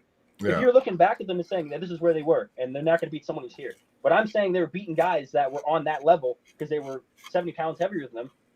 That's what I'm kind of saying is they were proving that by beating. You know what I mean? That's why I'm and that's where I agree, but I also do believe wholeheartly that the base level has risen. It's just well, as far as the base level, yes, it's definitely risen. There's no arguing. Like that's true because now there's more, and I understand what Cody was saying. He's saying, well, now the guys that are good have to go against the other really good. They got lots of good guys they got to pull constantly. And I think there's a lot more people. As soon as you take a sample size, you go from 100 to 10,000. That's right, too. Yeah, the population of arm wrestlers has changed, too, right? Yeah.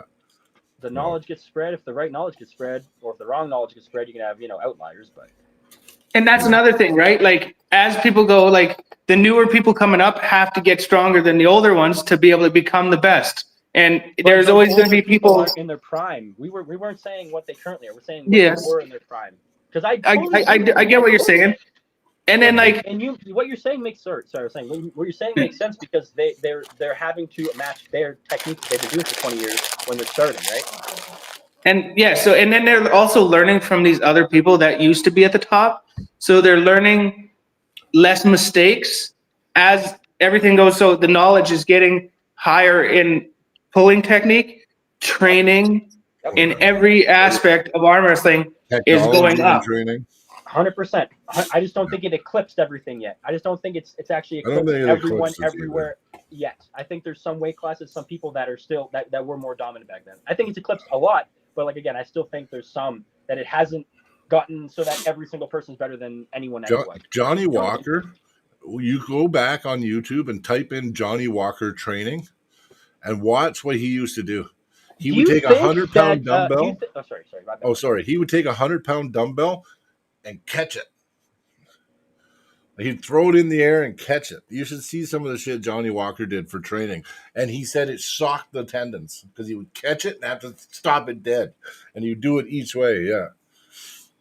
That's how you train fast twitch muscles. Do you guys think that a 165-pound guy today could beat a 650-pound world champion? Probably not. Well, that was back in the day. That was there was a 165-pound guy beating Cleve Dean. Cleve Dean was no joke. It wasn't like Cleve Dean. No, he was a world champion, destroying everybody. He was getting 11 times. Certain guys that could beat him like Johnny Walker beat him, John Brzezinski beat him. Yeah. That you don't see that today. You don't see a guy facing a guy 3-4 times his body weight. Dave Patton never beat him. Dave Patton wasn't the biggest guy in the world. I think he might have beat him. He might have pinned him too, Dave Patton. But that's he was a little guy. I just think the absolute peak necessarily hasn't been totally eclipsed yet. Maybe it has. I just don't think it has. I don't think it's eclipsed, but I think it's definitely the base on the overall picture. Definitely, we've evolved. It's evolved for sure. Like you said, Cody, you've been arm wrestling for what, 5-6 years? The average person that was at 5-6 years was nowhere as good as you back in the day. You know what I mean? What the fuck, Clifton? You're late by like 3 hours. Definitely, most people today have a huge advantage. If you train for a year hard today with all the knowledge you can gain, and you know what, you're way I'll tell you this, there's also another thing that makes it hard to compare is most things back then were tournament style, not super match. Yes, that is also. No, I very agree true. too. Yeah, So people that's were true. usually pretty burnt out when they were facing Those each other people that you're heavy. saying that pinned that 600-pound guy, I almost guarantee they wouldn't have beat him in a super match. Both the times I said they were super matches actually, but they also They beat him did in a do tournament. super matches, Yeah, but it they was did do much some more. super matches. John did, and I think Johnny Walker also did. Only if you were the biggest name in arm wrestling did you get super matches back I'll then. double check that with Johnny Walker, but I know John Brzenk had a super match with him because he has multiple rounds. And in one point, John Brzenk gets pinned twice, and then or gets pinned, and then he grips him low. This might have been in a tournament, this one though, but he gripped him low and actually like can open Cleve Dean. It was insane. Yeah, I know, it's stupid. John's But yeah, we're just saying, Clifton, that like the sport has either completely eclipsed every weight class, and everyone now is either better than anyone who's ever been in that weight class. So every world champion at every weight class beats any world champion that's ever existed, or are there a few people who actually from the past could still be the champ? I think there's still some guys that could be the champ in a few weight classes. Cody's pretty adamant that everyone would lose. I think there's still a few guys that could do it, like Johnny Walker or John or something. But it's a hard one. It's definitely a hard one, man. It's definitely a hard one. Oh, Clifton's going hard for his match again. 22 days straight. Okay, remember to do the proper deload again, Clifton. Fuck, he goes so hard. But you know what? Imagine the healing he gets. He goes hard that long, and then he takes that 2 weeks or whatever, rundown. Like, who would beat Prime Brzenk? Prime Brzenk? At 220, who at 220 today could beat Prime Brzenk? Well, Levon. No, at 220. At Brzezink's weight that he was at his prime. No one. No one. Well, there's got to be somebody. If the level's that much higher today, there has to be somebody. Yeah, but I'm not saying this is a joke or to be a dick. I mean, no, I know that. You got to stop and think about it. But I was neutral. I was neutral on this. So Cody, you answer. Yeah. You know what? Like, I actually want to. I'm thinking about it. 220. 220. Who's the best 220 guys? Alajon on the left. Alajon on the left. I think Alajon probably. Yeah, okay. Probably win on the left. I could see him beating John on the left. What about the right? John was still good on the left back then, but he. But I was thinking of a right-handed one, but he's that next level. Yeah. But he kind of started like when did freaking Todd start? Was it in the late 90s or early 2000s? Oh, it was late. No, it was like John always beat Todd back then. Todzilla started like. Yes, but Todd today is better than Todd back then. No, Todd beat John recently. Then. Todd started like 10, 15 years ago. Todd started when he was 38 years old. Yeah. Or even like it wasn't that he wasn't back in the day. He was a late starter, kind of like me. Yeah. I was a little. So I think Todd on the right beats John. Prime John for Prime John, which is John. Prime John is right now. No. What? John Brzezinski? I mean, sorry, I'm getting names mixed up. Names mixed up. Sorry, yeah, I was like, what? Prime Todd Hutchings is now. I think Prime Todd today beats John back then in the. I don't. If Todd is prime at how many years in? Let's say 15 years. Mm-hmm. Brzezinski at 15 years would have been around the year 2000, so nowhere near now. Nowhere near even when Todd was pulling. So it's. Yeah, but I think John was better than he is now. Oh, totally. Yeah, no question that. But Todd beat John in their super match recently, but it wasn't that far off. Todd beat him pretty convincingly. Also, you got to think about that. John was still in the match. John was still in the match round one with Devin too. Oh yeah. But this is what I'm saying though, right? So yes, Prime Todd right now beats John right now, but does Prime Todd? I think he beats John back then too. I know, no way. I don't think so. Anybody would say that Prime John Godzilla today beats Prime Brzezinski. I'm sorry, I don't think. Because like even back then when he first started going like professional, like Todd, he was making John work. Like he never beat him, no, but he made him work. And then Todd today is so much more stronger than he was when he was pulling more Prime John. Like I bet you Todd was beating all the super heavyweights. He was crushing everybody. Yeah. I get that. Yeah, no, I'll agree to disagree on that one. See, what we need to do is we need to figure out or get someone who's really good at Todzilla. Ask Todzilla if he thinks he'd beat Prime Brzezinski. I don't think he would say he thinks he would. But that's also probably be out of respect. Well, because Brzezinski could press then, and Brzezinski could flash pin then, and Brzezinski could do stuff that he can't do now. You know what we got to do? We got to find someone who's really good at computers, where they can make a system where you put in all their old matches, So AI generate it, and then they could AI arm wrestle each other. maybe. Which it would still be a guess, but that'd be cool. That would be cool. It would You be could better than probably our get guess. close. It'd It'd be be better cool, than mine though. or your guess. That's fair. It would be better that we'd have to go with that Diamonds in over the our rough. own. Yeah, that'd be cool. That'd be so I agree. cool. I agree. See, You could do like legacy matches that's what I'm where. saying, Clifton. That's all I'm saying, Clifton, right there. Clifton Sorry, said sorry. it pretty good. He goes, "I feel there's diamonds in the rough, but at a point, I feel evolution will take over everyone." I think it's eclipsed a lot of them, but I think there's still a few prime people that would still win in their weight class. But we know in arm wrestling too, there is just those natural 25 years in. genetics in Oh my some goodness, people. he's that. Oh my god, because apparently Todd started in the year 2000. I didn't realize Todd was that old. I forgot he was 60, bro. I thought he was 50. Yeah, 60. Yeah, he's 60 years old. Yo, I thought Todd was. He's 60 years old and stronger than he's ever been. Dude, Yeah, and he he's been does not pulling look 22 60. I'll years. give the man that. He does not look 60. Yeah, Which is insane. 60 years old and stronger than he's ever been. Yeah, see? Yeah, Chafee easily beat Todd Zell in the last match. No, I know he did. Yeah. Oh, yeah, 100%. But you're also talking about weight. Dave was going to do that. Dave also weighed more than he was, and Dave's always weighed more than he was, and he has the frame. And you're right. You're right. No, they weighed the same one. They pulled it the same weight. They pulled it. No, they didn't. Oh, Todd in their last super match, Todd was lighter than Dave. Yeah, no, but that was Todd's choice. The match was set at a weight. Todd just didn't come up to it. Well, that's true. That's on Todd. You can't. That's not Todd. That's on Todd, dude. Yes, but at the same time, Todd just agreed to it. But Todd has never weighed that heavy. He can't. Yeah, but he could have bulked up if he thought he was going to lose. You can't. But see, the thing is, he would have been better and stronger and beat him if he was heavier. If Todd believed that, he would have been heavier, stronger. Todd, that was his best chance of beating Dave ever, and Dave proved that. No. Yeah, like Dave Todd also even came in 100. Like, gaining weight would do it. He would have gained weight. He came in as the Dave we know too, like pain free, like Dave was living with pain for years, so that makes a big difference, right?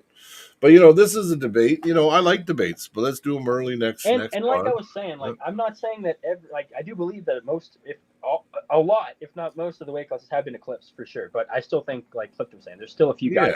Like I'm saying, like evolution's still going to rule. John, I don't think Prime John would lose, man. I don't.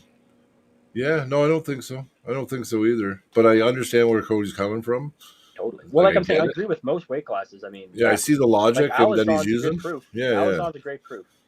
Well, one thing I will say, so we did get a super chat tonight by Joel Jackhart, and he won the prize last month and gave it to Carolyn, which was awesome. He's going to go in now. He gets an entry for this month's draw, and it's going to be something from the East versus West store. I'll just get it for us, and then boom, we'll have it. So guys, in the next 3.5 weeks, 4 weeks, super chats, memberships, and then there'll be some sign kind of, what do you call it, paraphernalia or whatever. Yeah, it'll be signed East versus West something again for this month. Propaganda, not paraphernalia. Oh yeah. I was thinking like, what are you talking about? Paraphernalia. I'm thinking like, yeah. I knew I'd say it fucked up. Yeah. So anyway, you know what I just realized? Me and Zach had one of our debates that we usually have just the two of us on the pod today. I know, it was awesome. No, it was me and Zach, almost every time we hang out, we get into a little debate like this about something. And if you pay attention, our debates we agree with mostly everything. It's just like a nuance to like just the little overall. nuances. Like I agree that the overall has definitely raised, and that most of it. I just think it's just different angles. It's just that we win. It's just you guys are poking at different angle points, and it's not really that you're. But hey, I'll go watch some stuff. I'm not open. Like I'm open to change my mind. I'll double watch some stuff. I'll read some stuff. I'll see if maybe there's some guys who could beat John or. Oh, it's good. It's good, man. If John could get beat today, then that's a pretty good argument that anyone could get beat today. You know it's good banter. Even the chat can get in on it and give us their opinion when we're arguing. Right? Yeah. It's cool. But and then the next month after this month, we should be getting some Through the Finger merch, hey? Well, that's what I was going to say. I don't know when we're getting it, but when it comes, eventually, we'll throw in maybe a second draw too for a signed Through the Fingers poster, and we'll get Matt to sign it too. So yeah, it'll be Through the Fingers and I'll get Sean to sign it too because he's always helping the channel so much. And if Clifton's down when I got him, I'll get Clifton to sign him because and Drew, anybody I see before the giveaway, I'll get them to sign the poster. So, we'll do that as like a second draw. So that way there'll be like a runner up or something next month. The Drew was saying that he thinks Brzezinski would definitely beat Prime Todd. Yeah. Yeah. Based on Brzezinski back then would beat the peak Chafee, he thinks. Oh, I know. He thinks the peak Brzezinski would beat Pete Chafee. Oh, Which I know. I think so too, personally. I mean, yeah, I know. I do too. He always beat the old Chafee, like Drew's saying. He did. I know. That's what I'm saying. It's just like, yeah. I think there's evidence that supports what Cody's saying, but for some reason, if there's Cody, lasting proof in the pudding with what you're saying too, right? Cody eventually will be right, 100%. Yeah. Eventually, I agree. Even John, even the best will get eclipsed. I just don't think. I don't think we're there just yet. Yeah, I don't know if you'll ever get somebody that dominated 4 decades of our. You'll never. There, I'm screwed. We're all screwed. You'll never see somebody be in the top 5 in the world for 40 years.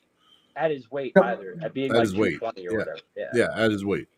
And that's mainly because of the overall level being better. Yeah. No, totally, 100%. And the thing is, there's a good chance the overall level is raised by a lot. Like we just don't.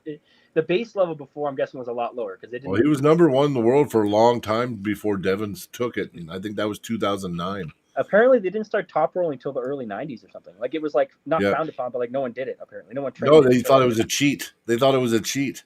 Yeah, it was cheap. So if people start top rolling off the bat now, imagine where you'll be. Guys started top rolling. They thought it was cheating. So, but listen, imagine if you went back then and threw in a king's move. Oh, I know. You just fucking their brains would be scrambled. Imagine we went back in time. Dude. Imagine we went back in time and pulled the way we do now in like the 80s. People would be thinking they were that so we're aggressive fucking in the 80s. Like you were allowed to the setups were different. It was so much more Wild West. Oh, it was Wild West. The hell you want? Yeah. Oh yeah. But imagine we went back to the 80s. There wasn't a lot of super matches. They weren't strict. No, I know. So maybe the better guy was getting screwed in the setup. Who knows? Like there is no getting screwed in the setup. You had to be good at everything back in the day. You had to be dirty. It was a different game for sure. It was. You're right. So, but listen, guys, I gotta go to watch them so bad. So maybe we can end it. But no, it was a good night, man. Good pod. I'm glad you made it, Cody. That's awesome, bro. And yes, the old King's move where you can go completely under the table. What if we brought that back, hey? Oh, I know. That changes everything. Be over. Who beats that, Michael Todd? Hey, who beats that? No one beats him. Could he beat Levon? Yeah, I think so. If he does that, dude, no, Levon would break him. That's crazy. He'd break the sport has evolved to make it more fair. That's definitely true. I love that though. I forgot about that. I know. Remember? Yeah, in WAL they used to let him do it. I do something like that in the Knights move, but I'm on the winning side, so it doesn't matter. Yeah, if you're on the winning side, yeah. It doesn't look so goofy on the winning side. It looks super goofy. Well, I watched Michael Todd when he pulled who was he pulling that time? Oh, when they both went under the table? No, it was recent. Michael Todd, was it Vitaly? I don't know, but anyway, they kept calling him for being under the table, and he was in a winning position.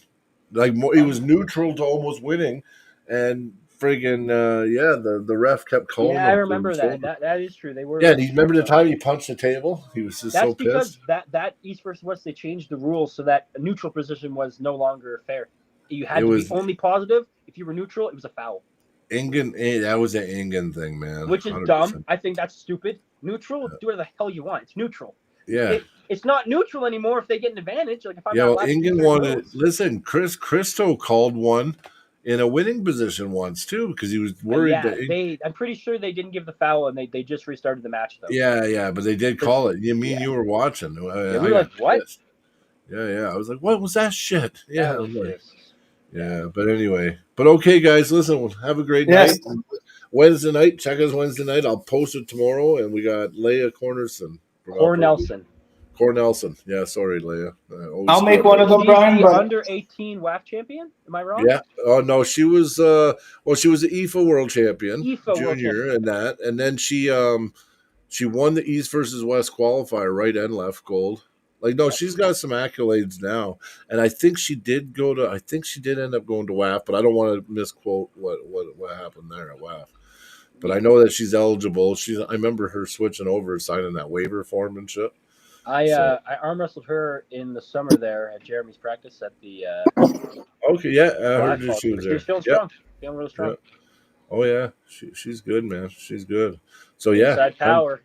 Yeah. Oh yeah. I not too many women are going to beat her in her weight class. So she's pretty good. But yeah, sweet dreams, everyone. Yeah. Zach needs to transition.